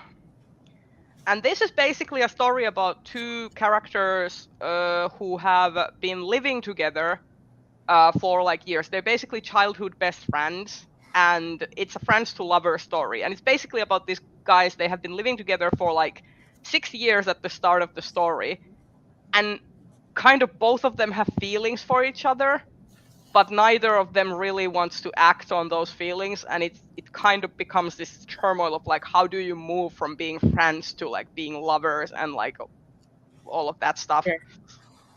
And it was really nice. It was really cute, so would recommend that one. And then I read Perfect World by Ria Aruga, and I actually went and read the entire thing, all of the volumes that were published. And I think at some point I started reading it out of spite, because this series, I don't want to go so far as to say that I hated it, but this is what I would categorize kind of as inspiration porn, because it's like the main male character has a spinal cord injury, so he can't walk. He's paralyzed from the waist down, and he starts dating the main character, whose point of view this is told from. It's not told from his point of view for the most part. It's told from the able-bodied person's point of view. So that is also a thing. And it's basically going over, like, at least the first 5 volumes are so negative, because it goes through all of their like dark stuff of their relationship, like how everyone is against it and how it's so hard to date him because he's not able-bodied. And I was just like, I understand that there are very many difficulties with like dating a disabled person, being someone who's not able-bodied myself. I understand that there are hurdles, but at the same time it feels very crappy to read about it. Like, yeah, this is such a burden on me for dating you. If only you could walk. Like, it's like not great. No. Yeah, so it kind of like gives off that vibe, which was not great. Yeah. I fully skipped 2 volumes of this because it was going back, and they basically break up and start dating other people and then get back together. And at that point I kind of skipped a couple of volumes because I was just like, okay, I hate these people who they're dating, these other people, because they're basically like trying to like okay, I will talk about the nurse character. The main character, Itsuki, has a caregiver who is his old nurse. And what I want to discuss is the ethics of harassing and manipulating your patients' romantic relationships because you have a crush on your employer, essentially. Oh dear. And she like full on manipulates and sabotages the main character's relationships in order to isolate him from her and to get him for herself. And the series never questions this. It does not question that this is ethically very bad. It makes it seem like an individual, like, character flaw. You know, that she's not, but like in this one aspect, she's not a good person, which, okay, sure, but it never talks about how this is also ethically very corrupt from a, like, nursing, caregiving standpoint to do this to your, to the person your patient. Yeah, your patient. And I was just like, here, like, and the series is kind of like, oh, it's so sad that she has this one-sided crush on him, and I'm like, no, it's not. It's not sad. It's like morally corrupt. That like you're making a pass at your patient. It is the same problem, actually, that I have with Harley Quinn when people are like, Harley Quinn was abused by the Joker, and therefore, like, we shouldn't blame her. I'm like, Harley Quinn was a mental health professional with an advanced degree who should have known better.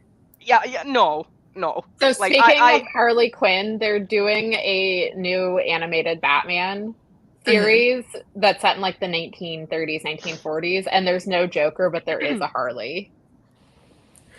I hope there's an Ivy. I don't know if there's an Ivy, but I think it could be interesting. Harley's come a long way since her inception, but like that origin story is woof. Yeah. I actually like the Harley stories where they delve into the origin and how toxic it is. Yeah. And usually use it as a jumping point for her more wholesome relationship with Poison Ivy, which, like, we do not stand Joker and Harley in this house. Part of like why I'm so sad that the Birds of Prey movie flopped is I really wanted a sequel where Poison Ivy shows up and her and Harley are together and they're dealing with the Birds of Prey and shenanigans happen. Which is so funny because, like, I can't believe it flopped as bad as it did because I thought it was actually very good. It was same. It felt like a comic movie. Like, it felt like, instead of the, like, drab, like, sad boy Batman that we've been getting, right? Like, that was basically what I have been reading. Lots of comics. I've also finished the Sinister Booksellers of Bath. Oh, before we move on to media, there is one more thing I want to rant about. Because this was a book that I was reading for our work book club, and we almost had hands in the office because I hated it so much. And I DNF'd it, and people were questioning if I had right to, like, criticize the book when I did not even finish it, but I was like, I have rights. And it was Lessons in Chemistry. I hated it with Whoa, you didn't like the book? I hated it so much. It's so clearly told, like, here is a book set in the, like, 1950s, 1960s. And it is so clearly told from a contemporary woman's point of view of what the 1960s supposedly was like. And it's not great. And it's like every single character is a caricature, and like all the men are either terrible people or they're like very like good people who help her out, and there's no nuance. And the thing is that I hated it. I was ready to throw hands when I was finished. When I was like, I'm not going to read it, but I have seen the miniseries adaptation with Brie Larson, and I really liked it. I will say that I think that that's probably the better way to consume it, because the book is poorly written. It like reeks of not well edited. First of all, it's like it's like the worst kind of debut book, which basically. Unfortunately, it to me feels like, oh, they like the pitch. It feeds into this whole like, hey, let's have feminist, like Hidden Figures type stories, except this is fictional, and like it feeds on a trend, and let's just get this fast through the pipeline because it's aggravatingly poorly written, and it's just not great. It's like so simplistic, and the way it happened, like, she does nothing for herself. Every single problem that she has is fixed usually by men for her. That does Like, she not sound like the adaptation. She has a Deus Ex Machina rich uncle come in to swoop in at the end to help her out financially and all of that kind of stuff. Like, it's not great. The book is not great. And I was so mad. And it was funny because one of my coworkers joined the book club meeting just to listen to me rant about it. He had not even read the book. He was just like, yeah, I'm just out walking on my lunch break, and I just wanted to hear, people were saying that you have thoughts, so I'm just here listening, having a good time. Because I was just ranting. So I would still be open to watching the miniseries because I think that probably would be interesting, but it was giving, honestly, the book was giving The Help, if you have seen that movie. I have unfortunately seen Yeah. the movie. It, my mind immediately went to this very sanitized, very idyllic version of the 1950s, 1960s era, and also gives a very simplistic idea of what the troubles were, so to speak. What the issues were like. So yeah. Okay, media. Who wants to go first? I'm just gonna go real quick because I have two things I really want to talk about. So the first is Star Wars Acolyte started, and I really love it. So it's set 100-ish years before the Phantom Menace, and its basic premise is kind of showing the start of the Jedi's downfall, and it's a mystery show. So we very this last episode was a flashback episode, and we very clearly are only seeing one specific part of what happened, and the question is what actually happened, what kickstarted the events of this series. I'll also say despite the usual suspects in fandom being terrible, there's been this really cute or really funny thing. There's a character called Yord Fandar, and groups of fans are calling themselves the Yord Horde, and just because he's this very upright Jedi, and at one of his scenes in the first episode is Daphne King's character Jackie is complaining to her Jedi master, kind of oh, Yord's coming, and Saul's what's the problem? She's oh, he's Yord. And the next scene is they get on the ship and he's shirtless, steaming his robe. And Jackie's Yord, put your clothes on. Just exasperated. Of course you're doing this. What is wrong with you? And Star Wars, the Star Wars social media people have kind of leaned into it in a really fun way. They created stickers. They got the actor to send the stickers to the Twitter users who start. It's been really cute. It's good fandom nonsense. Okay, And I want to say I don't follow the Star Wars, but I kind of I see whenever the certain Star Wars fans are big mad about something, and then I'm that's probably a good Star Wars. The only exception is Last Jedi, but yes. Go off. Yeah. Anyway, I'm really enjoying it so far. I'm very excited to see what's going to happen next because I really have no idea where it's going. And the other thing I really want to talk about is we have a general release date for Dragon Age 4. It's real. It's coming.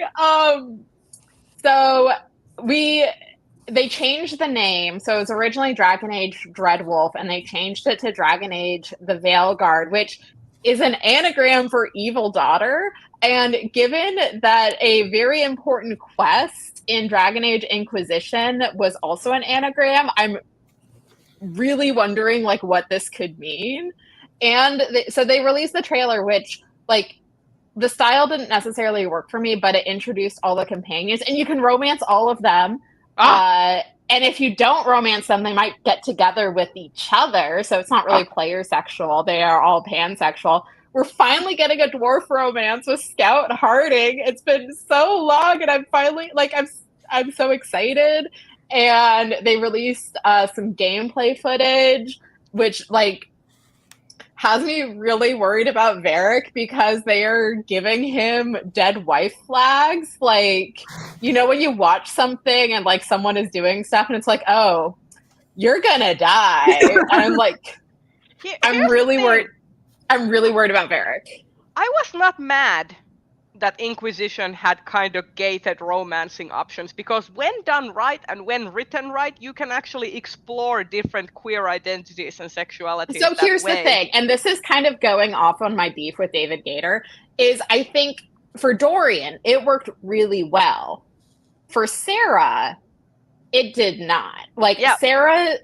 Like, it did not, and I will never forgive them for not making Cassandra bisexual. Like, there was no reason that woman had to be straight. So, the whole thing rests on if done well, because like in Inquisition, there's definitely like some characters that, like, I'm just gonna say it, like, Solas could have been a non-romanceable option.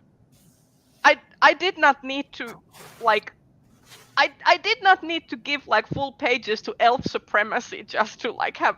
I romanced the egg. My current run, I will be romancing the egg for maximum angst. Okay, so here's the thing. I actually like Solas is one of those characters where it's not I can fix him. It's I want to put him in a jar and study him. Well, he's kind of the Gale of Baldur's. He's kind of the Gale of Inquisition. Okay, so I think so. Here's the thing: the thing that like helped kind of solidify like my I want to put you in a jar and study you with Solas is there was this really good piece of meta how Solas is essentially a video game player who screwed up their world state and like wants to go back and fix it, but there's like no way they can do a new game plus. They have to like find a way to fix it. I'll send it to you, Rhea. Okay, thank you. Anyway, I just, like I said, it's not I can fix him because that man needs to fix himself. It's I want to put him in a jar and like shake him and study him. Kelsey, it looks really nice. Yeah. It does. Very nice satin stitch. Yeah. Well, part of it is that like it is this chunky burlap where I'm literally just going like thread by thread of the weave of the burlap, like thread over. So it's not that hard. We did have a question from Pirate in the chat. Yes. So I've never joined a Stitch and Bitch before. Are you all here regularly? I love it. I'm working on a daily high-low temperature cross stitch and listening to You're Not Supposed to Die Tonight. Yes, we have been doing this since 2019. Yeah. So it's coming up on 5 years soon. Yeah. We should have like a 5-year celebration. See if we can get our first year, we started in January of the year we all went to Dublin. So it's 2019. Yeah. Wow. And we're like in January 2025, we have been doing this for 5 years. We missed our birthday. Oh my god. We missed our 5-year birthday. That would have been this January. Oh man, we have been doing this for 5 years. Yeah. Monthly. Oh my gosh. Yeah. And it rotates whose channel it's on. Yeah, it basically like rotates every month. So now last month it was on Rachel's channel, and then it rotates through each of our channels every month. So Kelsey's next, and then I'm in August. Yes. And Bree is currently not in the rotation, but let's see in the future. Yeah, She has been before. I have a 2.5-year-old at home, so whether I'm going to be able to commit to a particular month or not is sometimes questionable. There's also a playlist, though, if you are looking for some filler for your life while you knit or crochet or cross stitch. We've got a whole long playlist at this point. Yes. So yeah, there's a lot of content. And sometimes we do specials as well when there's like Hugo Awards related stuff. So we might do like special live shows for like reaction, like shortlist reactions and all of that. So I don't know how we're gonna do. Yeah, I don't know how we're gonna do like award winners because you all will be in Glasgow and I will be. I feel like we will have something of like a Worldcon retrospective after we get back. Yeah. Oh my August, gosh, Probably everybody how it's gonna collab be. with some August is sometimes our skip B-roll. month because we tend to be busy and on vacations and stuff. Yeah. But maybe the end of August. Yeah. But yeah, that's what we do. We talk about books and crafts and media. So I could like talk about Bridgerton since we started Oh, the live show Okay. with like who would adapt Julia Quinn. So I don't want to spoil anything. However, I will say that if you like, so Bridgerton books are oh my god, the author Julia Quinn. Julia Quinn. Yeah. So the Bridgerton Netflix show is based on an 8-book series by Julia Quinn, which is like super vanilla romance, very white, very Regency. Early 2000s. Yeah, Regency inspired early 2000s, like basic romance, basically. And Bridgerton, the Netflix show, is produced by Shonda Rhimes, and it is like very much in some cases gender bent, in rarer cases, but like in a lot of cases race bent. So the idea is that some characters are now people of color. You have characters who are like, for example, in the new season, there's a character who talks in British sign language. And all of this. So it is very intentional about adapting the stories, but making it more modern and bringing it to like a more diverse audience. And this has caused some ruffles. This has put some panties in a twist in many places with like the original fans of the books, because the fans of the books and the fans of the show are not a Venn diagram of like a perfect circle. There's very much like split. I would say one audience is probably very white middle-aged women, and the other audience is I wouldn't even say middle age. I wouldn't even say middle age. I think you can just do white cis woman. Well, yeah. These books came out like early 2000s. I mean, like 20 years ago is probably when the series started. Yeah. People reading it back then were.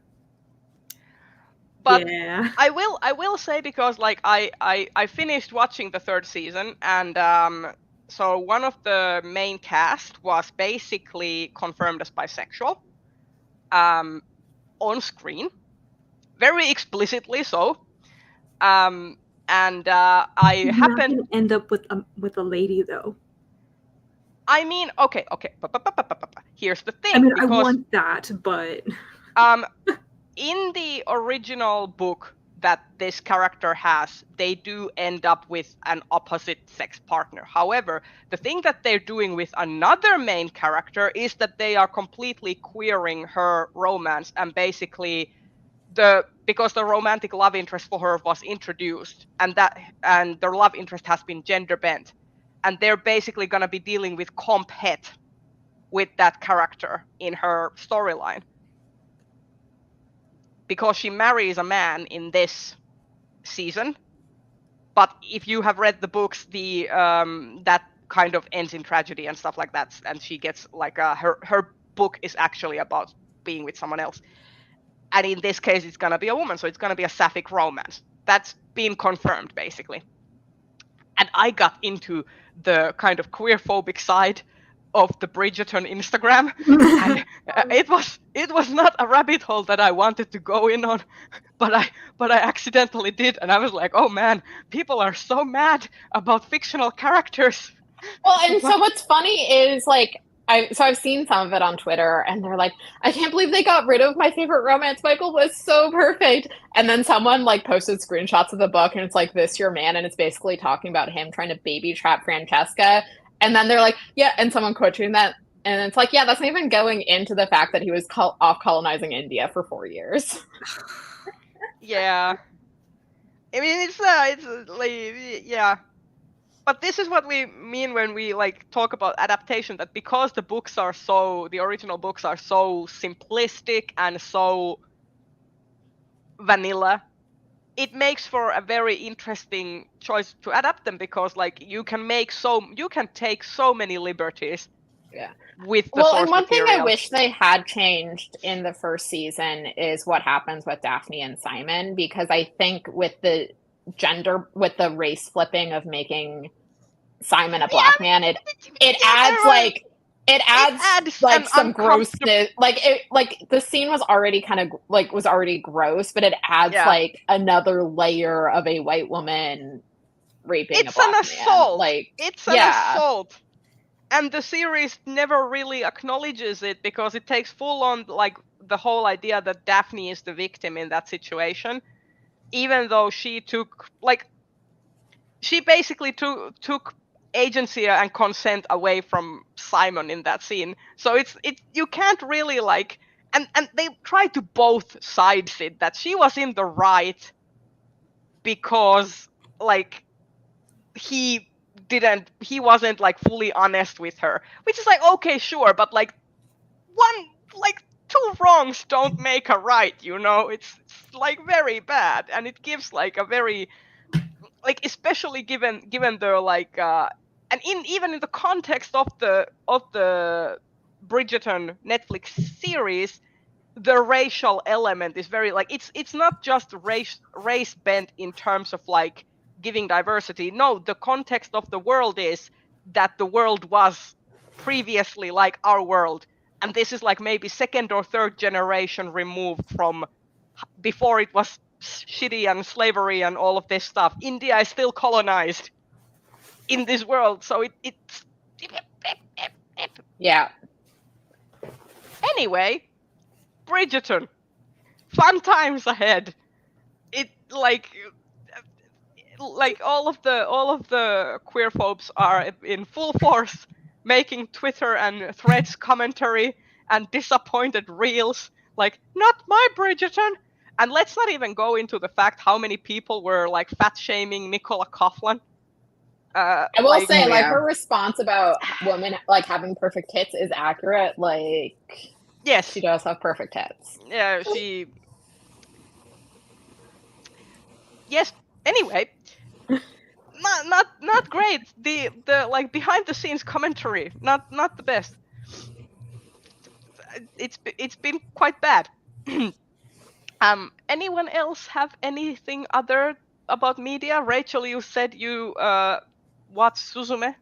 I watched Suzume. Yes, I. Did you enjoy the sitting on the chair scene? So I watched this with Paul, and there were so many times, like, I had forgotten the whole dude as a chair thing that Kelsey had mentioned before, and I was like, oh my god, it's that movie! Yes. Oh my god, is this guy gonna be a chair for the entire movie? And surprisingly, the scene was wholesome, I think. It was not like, when she sits on him,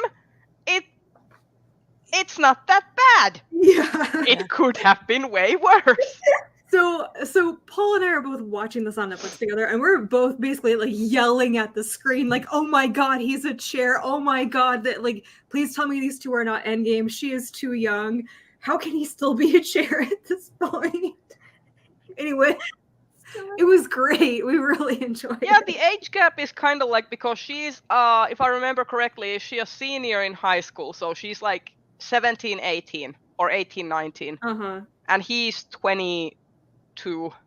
Yeah, he's getting ready to take his teacher certification exam or something like that. Yeah, but like in Japan, you have 3 to 4 year college depending, and then you do the civil servant kind of examination in the last year of university. So he would be like 21, 22. Mm-hmm.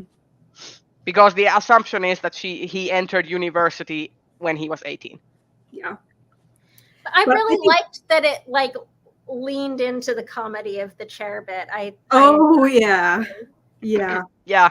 And that little cat key thingy that just kept leading them I love. Yes. Anyway, very much enjoyed it. I need to see more of the movies that Makoto Shinkai? Yeah, that they've done. The first movie that they ever made that got huge was 5 centimeters before I will send it, but that movie is really good. And also the Garden of Words is excellent. Like basically everything. He's one of my favorite current directors. Like he did Your Name, yes? Yes. Which yes. I also really enjoyed. So. Yes. So yeah. And aside from watching that, I'm behind on Delicious in Dungeon. I don't even know if the season is over yet. Oh, the season is over. I completely forgot. Okay, Delicious well, in But Dungeon. it got confirmed renewed. Yeah. I haven't watched the last couple episodes because I kind of have been like saving little chunks of them and then watching them. This means But I can get it to the end now. That's great. The 24 did you notice that they added Izutsume in the opening credit, in the second opening? So they edited the like I haven't gotten to that character yet. I'm still really behind. Have you gotten to the second intro animation? I don't know. All I know is I haven't gotten to the episode with the character that you were looking forward to. Well, that character comes very late and does not even feature he's gonna feature so much in the next season. I almost always skip the intros. I'm sorry. I can't hit the button fast enough. When the first intro music I watched every time because that song is a banger.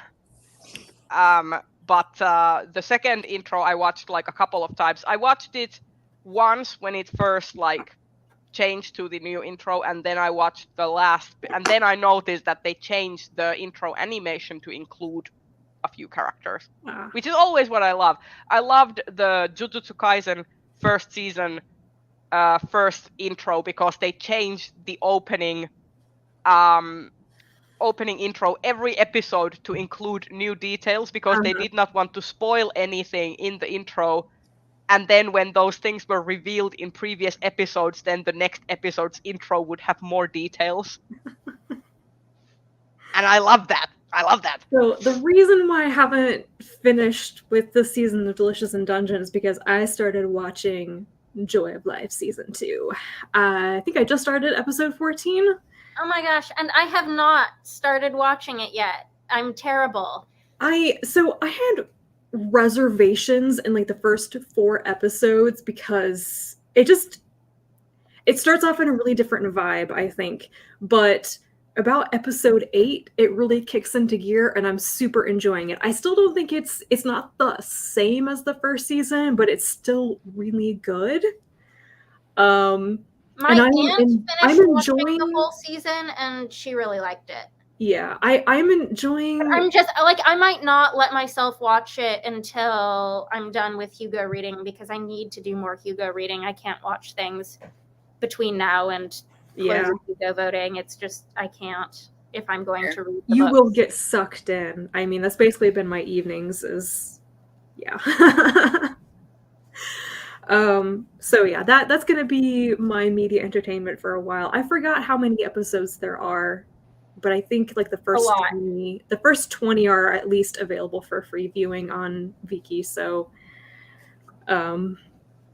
I won't be waiting for any of it, that's for sure, at the rate that I'm going at. And I really like that they got most of the actors back.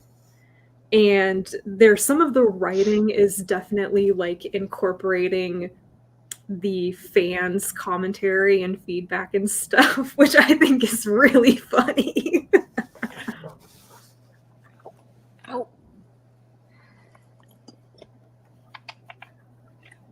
Does anyone have anything else? I do. I realized I forgot to mention last weekend they were showing the extended editions of Lord of the Rings in the theater, and I saw them all. It was great. Although I committed. It was Saturday through Monday. I went with a friend. It was great. Although I really do think Return of the King should have had an intermission because I was being good and staying hydrated, and I was suffering the last hour. We went any intermissions at all? Because I mean, I like watching these versions, but I always take a break in the middle of each one. We went to see the extended editions last year, and it was like every week they did like So basically, like every week it was first come first serve, which was basically not something that Finnish movie theaters usually do. And it was like, so every Monday we would go to see the next extended edition. And I had the worst bit of pollen allergy during Return of the King, and I was just dying during the movie, and there was no way to just like leave the theater and come back because I wanted to commit to seeing it. It was bad. Yeah. It was so I bad. mean, people probably just thought you were crying during it or something. Yes. I mean, which, to be honest, I saw that movie in theaters 3 times, and every single time I basically started crying at the beginning credits and didn't stop crying until I left the theater. So Yeah. I mean, it's actually, we're going to now with friends, we're going to watch. There's this bar, a lounge bar, who does open air cinema. So basically drive-ins without cars. So they have like this giant jumbotron screen, and you can watch it from the terrace while you drink your white wine and like hang out. Oh, And that's it's like- the dream. That's and it's like at a beach, and they're showing Fellowship of the Ring in like August. So I was like, I'll make a calendar event and let's all go here. Nice. Yeah, so anyway, I don't regret doing that because I haven't seen actually Lord of the Rings since I last saw the extended editions of Fellowship and Two Towers in early 2012 when a Boston movie theater was doing a marathon. They didn't do the Return of the King extended because I don't think a good print version, there was a good film version of it, so they just showed the regular one. And Viggo Mortensen showed up right before Return of the King. It was so fucking cool. Yeah, because the reason they were doing the marathon is they were doing like a film festival celebrating his career. Okay. Oh, okay. And none of us expected him to show up. We were just a bunch of nerds who were like, yeah, and all like being in a theater all day watching The Lord of the Rings sounds great. You know, one of the least talked about behind the scenes moments of Lord of the Rings trilogy is the fact that Viggo Mortensen kissed every single member of the Fellowship on the mouth except for Gimli's actor and Ian McKellen. Hey, why would we skip Ian McKellen? I mean, there probably wasn't an opportunity, but basically, like that's a thing that apparently happened, and I'm like, we've been so committed to the whole like, did you know when he kicks the helmet? he broke his toe. Everybody mentions that every single time. Yeah, Who that doesn't we know have by we now? have completely missed out on the fact that he has kissed almost every single Fellowship member. It's weird that it's not that Ian McKellen didn't just like make time for that for it. I know.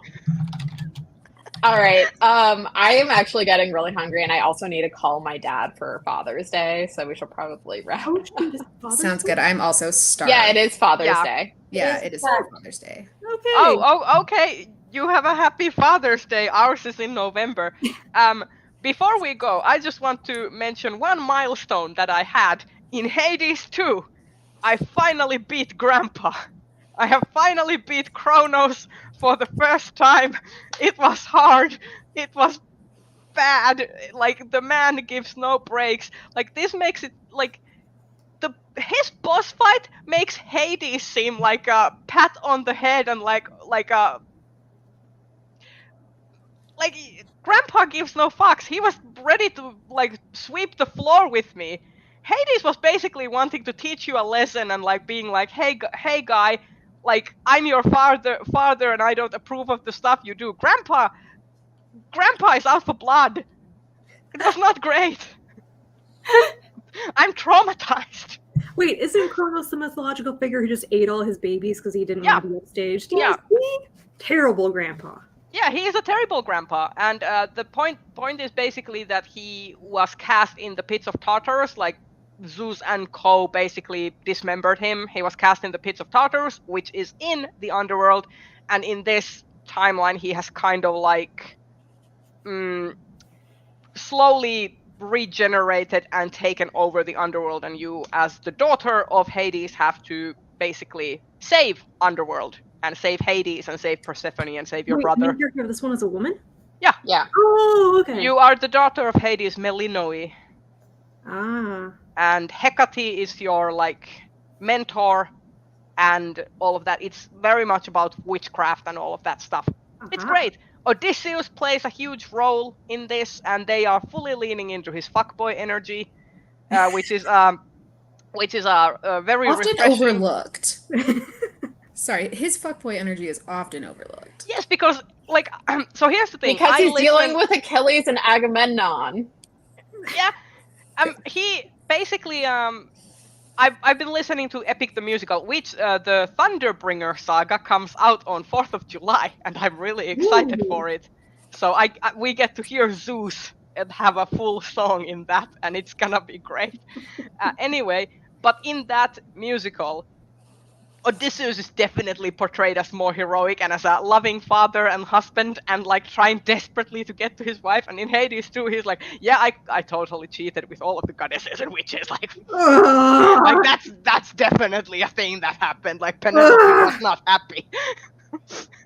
And it's canonic. Penelope was not happy. But yeah, okay. So does anyone have anything they're excited for the next like month or so, and for the next couple of months? Any new releases, pieces of media, etc. that you are excited for? I'm not really up on anything that's coming out soon. I just hope to get through the stack of pre-orders that came in so far this year. I need to put in my order for Rebecca Roanhorse's new one. Yes! So that we can yeah. My pre-order for that came in. We need to put in Mirrored Heavens before Worldcon. Yeah. Or we can read it during Worldcon because we have all of that like, you know, How much idyllic. reading does any of us actually do on a Worldcon trip? All right, I do need to head out because I like have to call my dad, and I also okay. Next My month bee has a head and a body. Yeah. Tell him. Tell the bee that we love it. Oh, they love you, little bee. Yay! Okay. Before we go, we are on Kelsey's channel next month, if memory serves, and we will let you know when that happens, when we have discussed time and dates. And thank you everyone for joining, and have a very happy rest of June, and talk to you later. Bye bye. All right, bye. Bye.